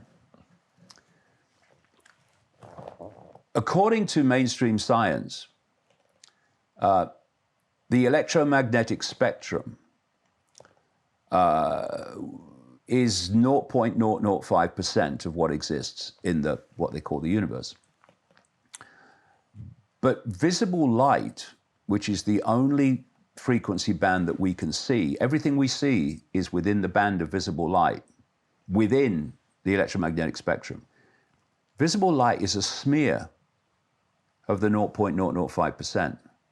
So while we look through our eyes and we see what there is to see in the space, we're actually looking at a tiny band of frequency, which is so tiny it's laughable, and I say very profoundly, that's not an accident. If you want to take over perception and control perception, therefore control society, you don't want people with a wide visual perception. Because if you had a wider visual perception, you would see these reptilians, which operate in frequency alcoves, shall we say, just outside of what humans can see. And that's why, if the reptilians are here, why can't we see them? Well, when you're on Channel 1 TV, why can't you see Channel 2? Well, it's because I'm on the frequency of Channel 1, exactly. They're on a different frequency, therefore we can't see them. What we see is what we call the human world, which through the five senses is such a narrow band of frequency. So humans are basically blind in what we can see. We see such a narrow band of frequency. And so how does this simulation work? It works in exactly the same way as a virtual reality game. The brain is not the source of consciousness. It is a decoder of information. It's a processor of information. And whatever information you give it within a frequency that it can process, it will process that information. So you're sitting here and you see a room, and the brain is processing that information in a way I'll come to. So now you put a virtual reality headset on. And what's happened is the information from the room has been overwhelmingly overridden in terms of your brain's focus by the information coming from the headset. So what do you see? You see and decode the information coming from the headset. So someone's sitting in a room and suddenly they're thrashing about as if what they're experiencing in the game is real. The way the body-brain works is just like the headset, symbolically. And not really symbolically, it's very close to being accurate. What this reality is a source of information which we're decoding. And if you look at the Matrix movies, they didn't go into the Matrix physically. Actually, there is no physical, if the truth be told. They went into it with a probe into the back of the head. And what's that called? The reptilian brain, that's what it's called, where that probe went in. And the brain starts processing information coming through that connection. And that information is of the matrix, which is not a physical entity, which is why this is not physical if you look at quantum physics. It's an information source. And the brain then starts decoding this information source, and suddenly it thinks that it's in a world. And this is the simulation. So if you look at how we create this reality that we perceive as the world, the foundation of this reality, as the foundation of this simulation, is waveform information. Look at the five senses. What is it? What are they all doing? They take waveform information, think sound waves, but every other one, taste, smell, sight, it's all taking waveform information from the matrix field, the simulation field, turning it into electrical information. This electrical information is then fed to the brain, and different parts of the brain specialize in decoding the different senses. And they turn that electrical information into digital holographic information. Like, I mean, we all know about holograms. You know, they're not actually three-dimensional, but they look three-dimensional. And it's digital holographics. And the cutting edge of holographics in the human world now is digital holographics. So what the brain is doing is taking the information, electrical information from the senses, and it's forming it into a reality that we call the world. So the world is not what we call the world. It's not external to us. It's in here. Where was the world? Where was the Matrix in the Matrix movies? It was in here. It was in their mind. Mm-hmm. And so that's the first layer of the illusion. We think we're in a kind of natural world, if you like, but we're living in a matrix, illusory, enormously, fantastically advanced version of virtual reality. And what they're doing now, not least because more and more people are waking up and they are starting to see this. I mean, I said in just after the turn of the millennium that we live in a simulation, and that the walls of the simulation, the limits of the simulation, at our level of it anyway, is the speed of light. And, actually, he's mad, right? So suddenly, as the years pass, more and more scientists are going, well, actually, it just look like we live in a simulation. Do you know that the physics, this is absolutely right, comes from people like Max Tegmark, a physicist at the Massachusetts Institute of Technology. He wrote a book called Our Mathematical Universe, that the physics of computer games are the same as the physics of our reality. Now, what are physics? Why is it that when people leave the body in near-death experiences, they experience a totally different physics and possibility? Because they've left this level, at least this level, of the simulation. So you play a computer game, okay? Who's written the rules of the computer game? Who's written the rules, the laws of physics of the computer game? In other words, the limits of it.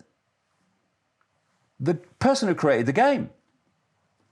So the physics of our reality have been written as being part of the simulation, as a part of the limitation and suppression and perceptual manipulation and oppression of the population.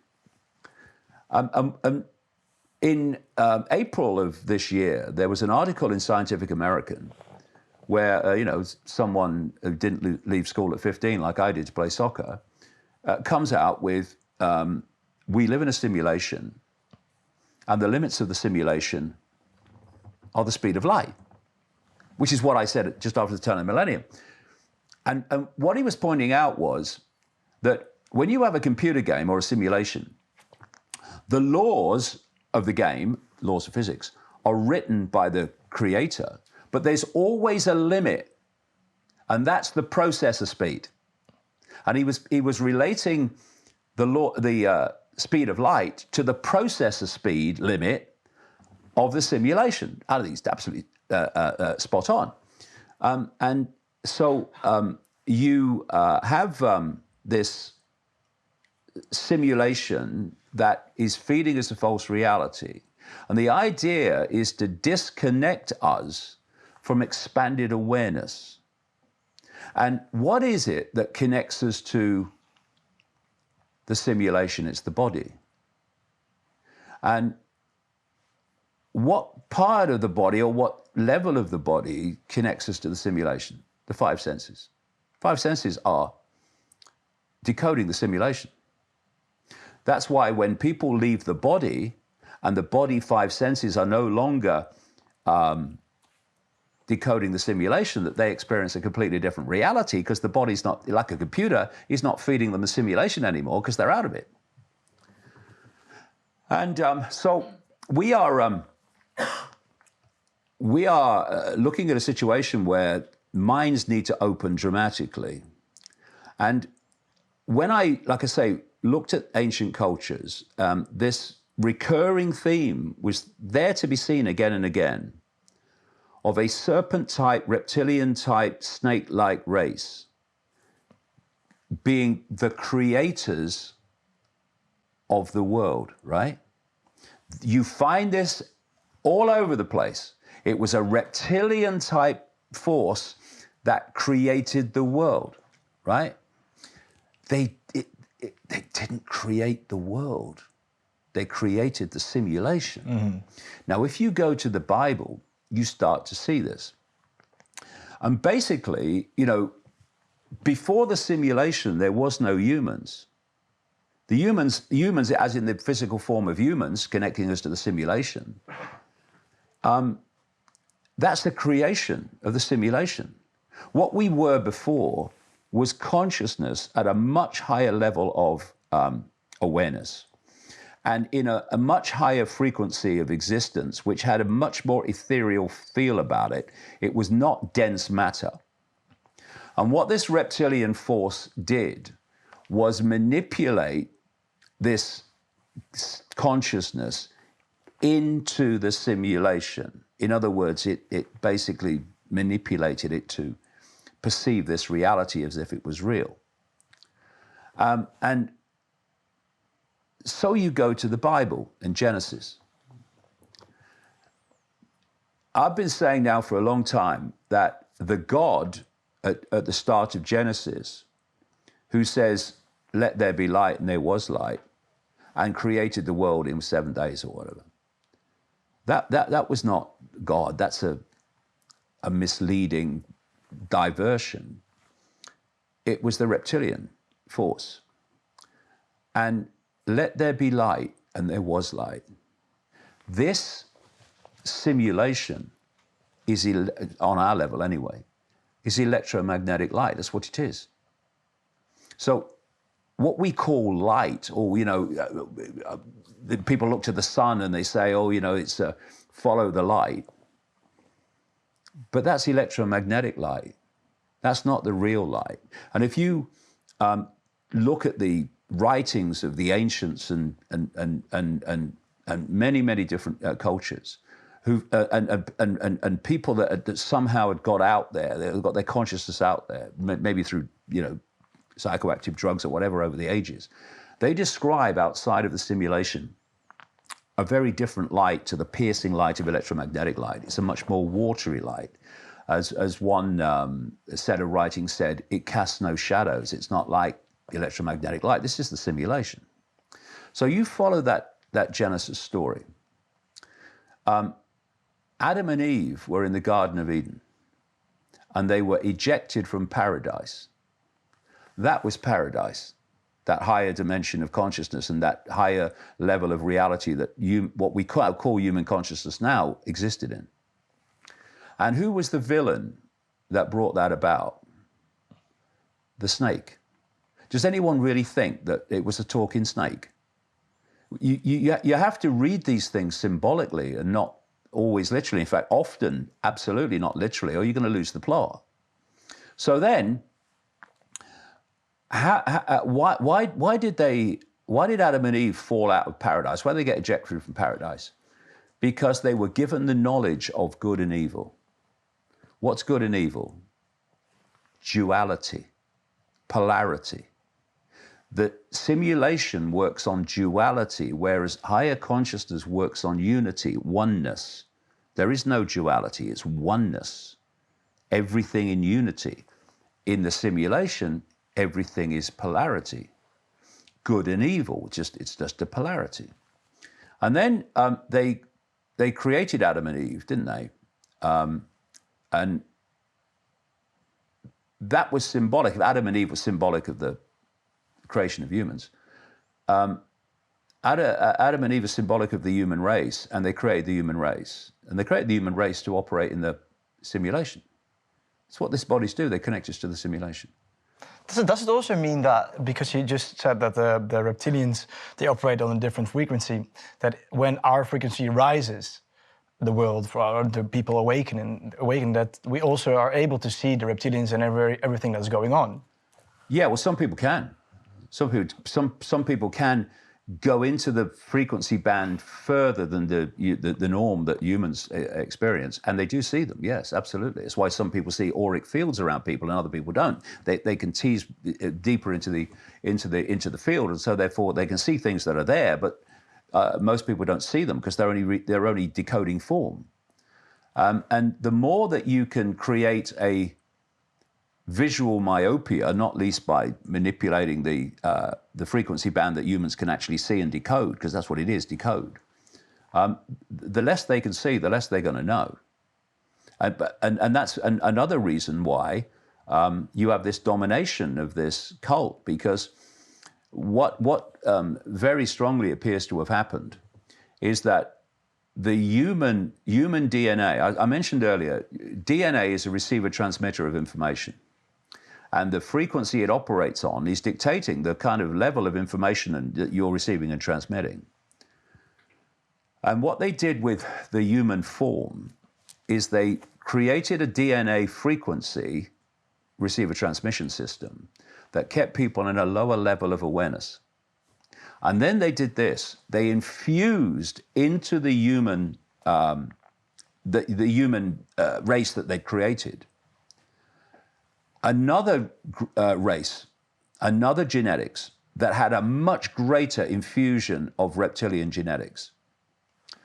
And that DNA operates on a different frequency receiver transmission system. And so they can see things that humans can't see. And these are the reptilian-human hybrid bloodlines that overtly express themselves through thousands of years as royalty. Why does royalty and aristocracy, why have they incessantly interbred with each other? To keep the genes up. What they call them blue bloods. What do they mean, blue bloods? And when you had that situation where humans actually grew up enough to, apart from in Britain and one or two places, but that's going to come to an end soon, they rejected royal dictatorship by bloodline. These bloodlines went into the dark suit professions. They went into politics, they went into banking, they went into business, they went into media ownership, they went into, the corporations. But they still perceive themselves as royalty, and they still incessantly interbreed with each other. You'll have people who are like physically or emotionally attracted to someone, but that's not the person they'll marry. They'll marry someone from the bloodline, and they'll have the bit on the side. But the bloodline is the thing. Why? Because it is a different genetics that produces a different receiver transmission frequency of the DNA, which allows them to see things humans can't see. And if you don't keep replicating, like replicating a software program, if you don't keep replicating that and you start interbreeding with humans, then your receiver transmission frequency starts to get diluted into that of human, which is not the idea, because you want dominance. And so you have this incessant interbreeding, because it's holding this particular genetics with a greater infusion of reptilian genetics. And these hybrids, they're the shapeshifters. They're the ones that people see shapeshift. They are the people that are the major players in the cult. They're reptilian human hybrids. And so shapeshifting, this is why, or another example of why, keeping the nature of reality from the population you're targeting is absolutely vital. Remember earlier I said, people just dismiss things because they say it's not possible. Okay. So when I started coming out and saying that I talked to so many people who'd seen people shapeshift from human to reptilian form, and then I talk about in these different cultures, and I realize that actually it's an ancient theme. They say, that's ridiculous, postage stamp. You can't move from a solid form to another solid form. Do you know something? No, you can't. But there is no solidity. There is no physical what happens is, okay, you are, through the five senses, you are picking waveform information. Think Wi-Fi, like a computer it connects with Wi-Fi and then puts on the screen that Wi-Fi information, but in a totally different state to what it is in Wi-Fi. So if there's Wi-Fi in this room, where the hell is it? You can't see it, but you get a computer and it locks into the Wi-Fi and it will take information from a Wi-Fi field we can't see, a radiation field, and it will put it on the screen in a totally different state to what it appears to how it is in the waveform field. That's exactly what we're doing. Exactly what we're doing. Today's technological society is mirroring actually the way we decode reality. So we're taking information from this field. The five senses turn it into electrical information. They send it to the brain, which decodes it into digital holographic information, illusory physical, okay? So these hybrids have dual information fields.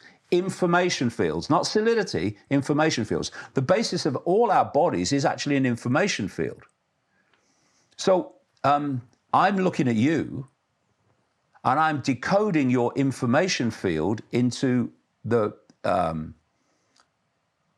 hologram that I see as a human, right? So these have dual information fields. So obviously, like the Avatar movie, where they want to infiltrate a Navi society by looking like Navi, the information field they're going to project at the world is going to be the human one. So we look at these people and we're decoding their human field because that's the one that's being projected. And we see a human. But when that field shifts to the other field, we start decoding the other field. And suddenly we see a reptilian. Now, that's not happening physically. It's happening informational energetically on the waveform level. And it's only happening apparently physically in here. Because I'm decoding a human, there's a shift of that field to the non-human element of the hybrid. And now I'm decoding that. Now to the observer, to my decoded world, that person has just physically shifted from a human to a non-human. But they haven't. There's been an information shift, and the apparently physical shift has all gone on in here. So again, if you can keep from people how reality works, you can get them to dismiss things that are happening because they can't perceive how they happen. You look at how many scientists they'll say about paranormal activity and paranormal experience. That's not possible. Well, it's not possible in your view of how reality works. But in the way of how reality really works, it can be very simply explained. But, you know, it's like what science says, what passes for science, if I can't explain it, it can't be happening. Mm-hmm. And this is another major reason why the cult is so, not least through funding, so squeezed the range of perception of science and academia, because they won't go into these areas of reality that will explain the paranormal. Because once you go into the paranormal, the world is completely different. Now you're seeing things and becoming aware of possibilities and happenings that in your fully fledged five sense physical state, you would never believe was possible. You know, how can someone shapeshift from a physical human to a physical non-human? Well, how about that's not what's happening? But if you don't understand how reality works, how are you going to understand that it's possible to happen? You're just going to dismiss it, aren't you? You're going to say you can't go from a solid body to a solid body. And this is the myopia of awareness and perception that holds people in servitude. And what they're doing now, just to finish the point, is as people are awakening, more and more awakening, and you know, more and more mainstream scientists are saying, well, actually, this doesn't look like a simulation. They're now putting in other layers within the simulation, like simulations within the simulation, to actually further shut us off from out there and what have you. And these are called virtual reality, which is virtual reality within a virtual reality. They're called augmented reality. And they're called, as Zuckerberg has been pushing recently, the metaverse. They're all layers of technologically generated illusion to hold us in servitude to what is, in its totality, a technologically generated illusion. Like I say, as more people awaken, they've got to put more layers of illusion in place to try to keep us from seeing it. And so the ultimate, and this is where it's supposed to go, and in terms of the Great Reset, this is the end game, is to connect the human mind to artificial intelligence. So artificial intelligence becomes the human mind. And that's not me saying that. That's Ray Kurzweil of Google, who says that we're going to start to connect human minds to artificial intelligence. He gave the ballpark year of 2030, which is a very, very target year for this cult, for many things. And that once that connection is made, he said, this is him talking, AI will do more and more of human thinking until human thinking as we know it is negligible. And that is the assimilation of human consciousness into a hive AI mind. And then the question comes, what is AI? Well, yes, it's algorithms on one level. Yes, it's on another level of AI. It's that which learns from data input. So, for instance, everything you post on the internet, everything that goes on Facebook, everything that goes on Google, everything that goes on Twitter and all these other platforms, that's being fed into AI. So AI, every second, is learning more and more and more and more about the human race and what makes it tick.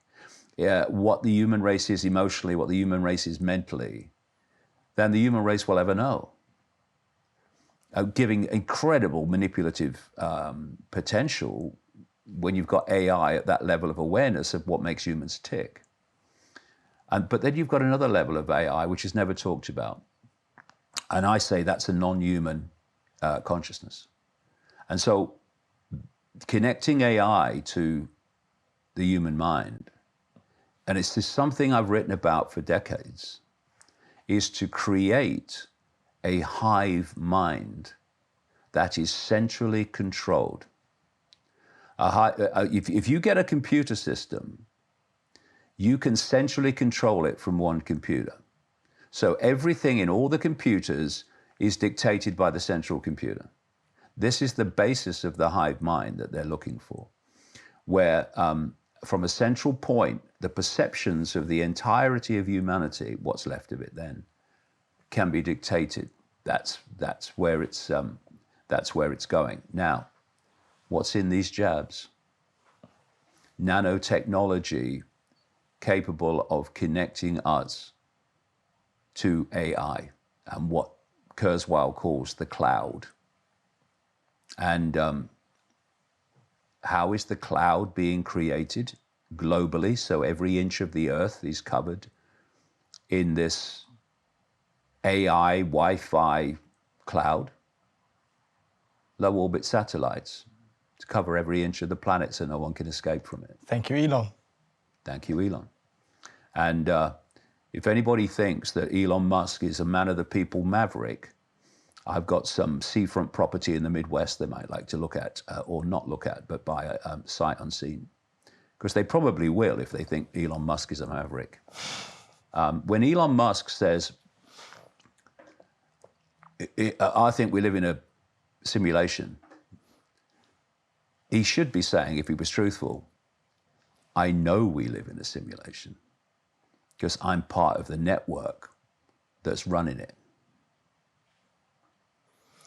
So David, a lot of people, well, maybe not a lot of people, but some people at least, say, or who call themselves awoke, whatever, they say, what David is saying is so ludicrous, so far off, he must be controlled opposition because people will believe that narrative and it's something completely different. It's way more like normal or whatever. Yeah.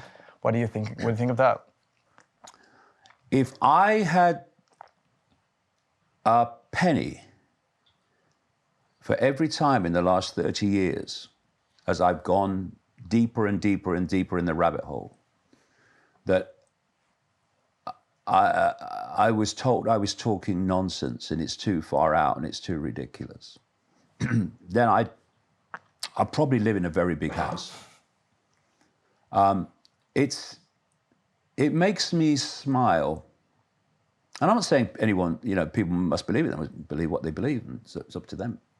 But it makes me smile when you say things are coming and you are ridiculed and abused for saying it, and they come. And then you say, actually, it goes deeper than that. And the scale of research, the forensic research that led me to know what was coming, which you now accept is here, has gone into this level as well. I'm not a kamikaze pilot. I'm interested in facts. I'm interested in the accumulation of evidence that crosses a line that says this is what's going on.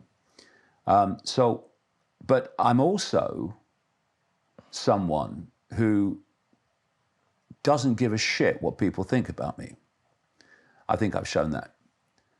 What I care about, and I think we started with this about 3 weeks ago, I said, I'm interested in the truth. I'm almost not quite, of course I'm not, but I'm almost unattached to what the truth is. I just want to know what it is. Obviously, I'd like it to be a nice truth, but I want to know what's going on. I want to know what the truth is.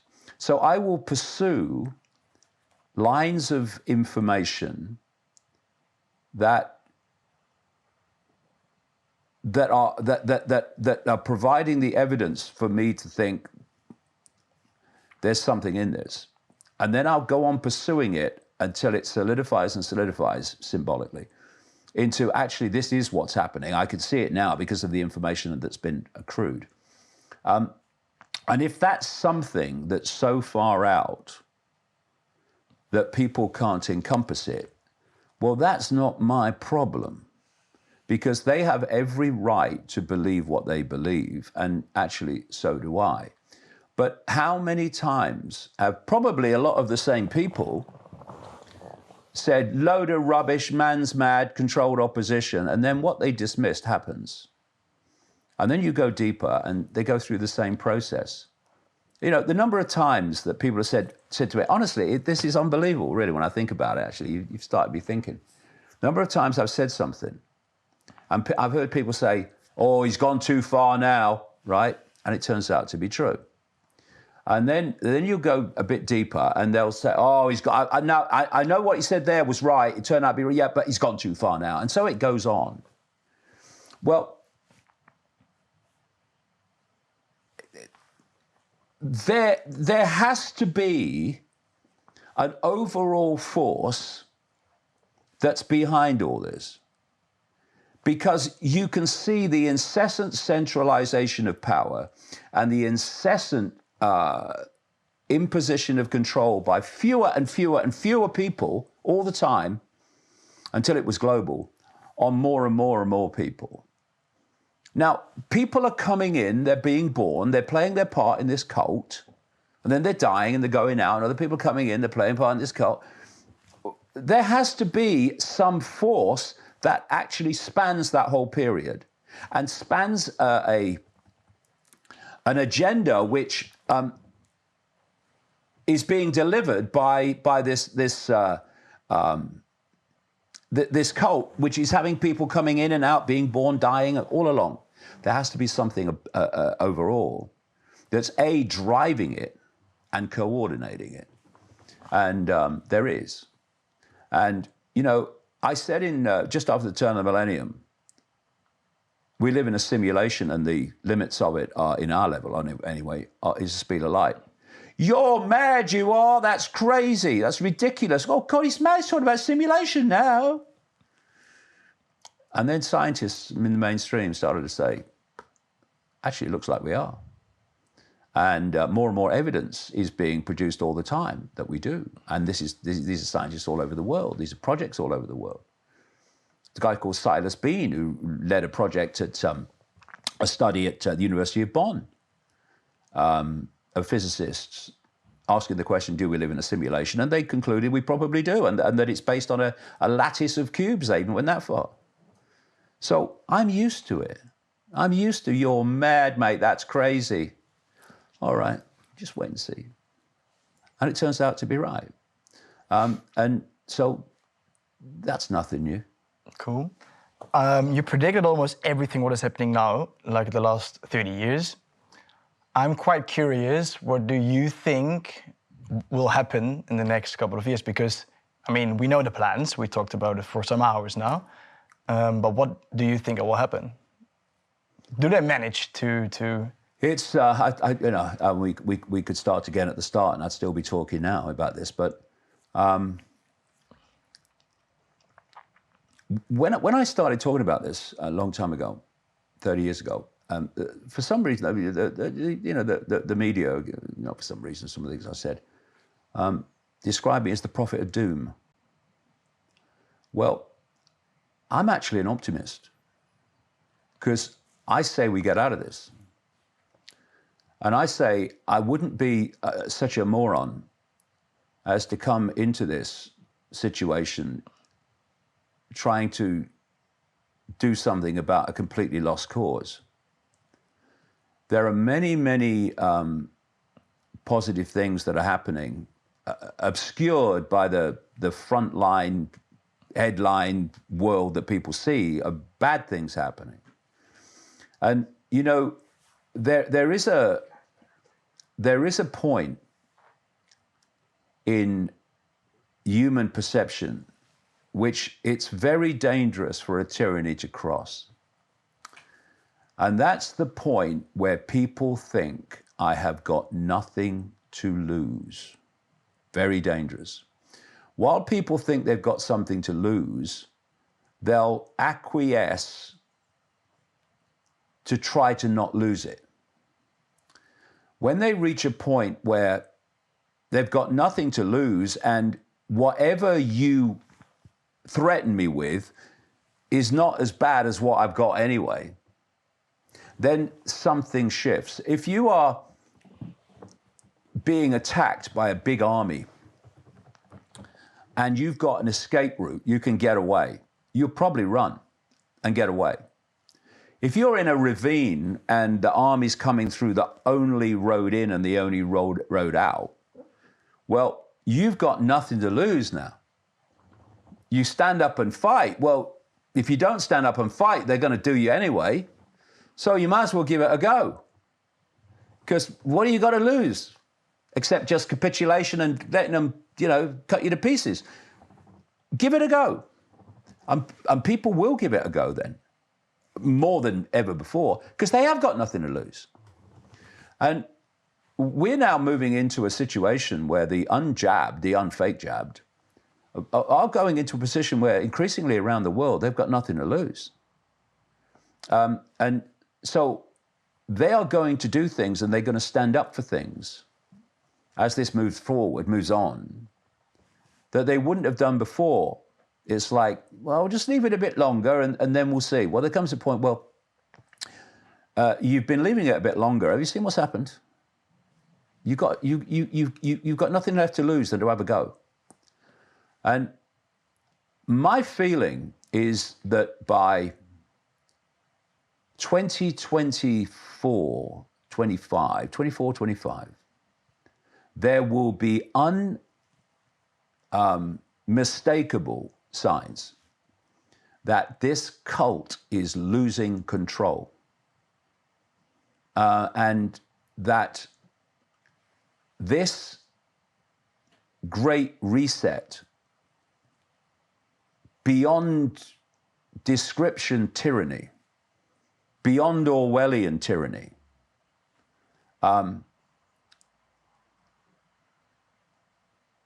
will fail just when it thinks it's won the game. And what will bring it about, as the theme of our chat, is the transformation of human perception and the transformation of human self-identity. And at the risk of hearing again, you're mad, you're controlled opposition. Let me just go back to that story I told and why self-identity is so important. We had this fall of man, was fall down the frequencies from a state of expanded awareness and a much more ethereal high level of reality, fell down the frequencies into dense matter as it appears to us. And we were imprisoned in these bodies, perceptually. I mean, you look at the Gnostic writings that were found in a jar in Nagamadi in 1945, 75 miles north of Luxor in Egypt, which seem to have been put in that jar about 400 AD. And they describe a force of manipulators, manipulating human society from the hidden, and how they do it by creating a fake reality. I mean, everywhere you see the same theme.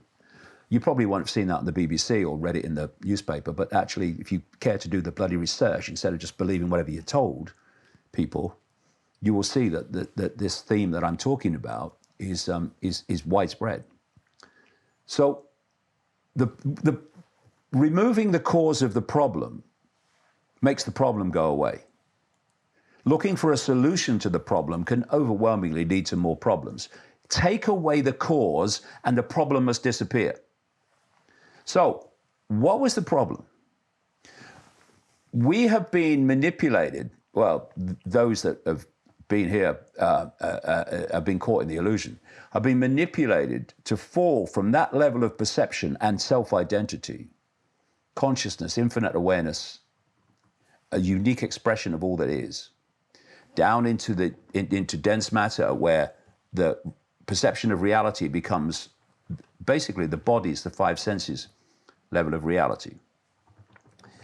If we go on self-identifying the I with this version of decoded illusion, we stay in dense matter, quote, illusion.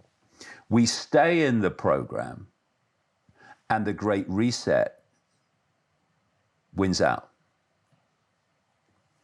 If we can redefine our self-identity so our sense of the I is not the body and the labels of the body, it is that from which humans fell into dense matter and still exists. It's just that for most people, they're not influenced by it anymore because matter has encased them and taken over their perceptions. When you move there with your self-identity, I am consciousness. I am not my body. My body is a vehicle that allows me to experience this reality, but I am that consciousness. All that is, has been, and ever can be. And potentially, if I want to open that consciousness wide enough, I can be all that is and ever can be, an awareness of itself. That then connects you. Because you self-identify with it, you become it, and you connect with it. That connects you to levels of awareness, insight, knowledge, inspiration that's outside of this madhouse simulation. And therefore, you have another point of observing this world that's not in the simulation. And suddenly you see it. You see it, and you see ways out of it. And another thing that happens when you self-identify with that level of consciousness is you lose the fear of death, because you know there is no death, but you also lose all the fears of authority, the fears of the consequences of doing what you know to be right. And if we're going to get out of this, we have to come from that level of awareness. We have to come from that level of self-identity. But we also need, and if we do that, if we connect with that, this will come anyway. We need to put aside thoughts of consequences for doing what we know to be right.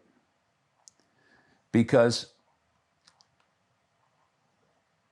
the consequences of not standing up to this, of not ceasing to cooperate with it, are so dire, so extreme, there are no other consequences that even begin to match.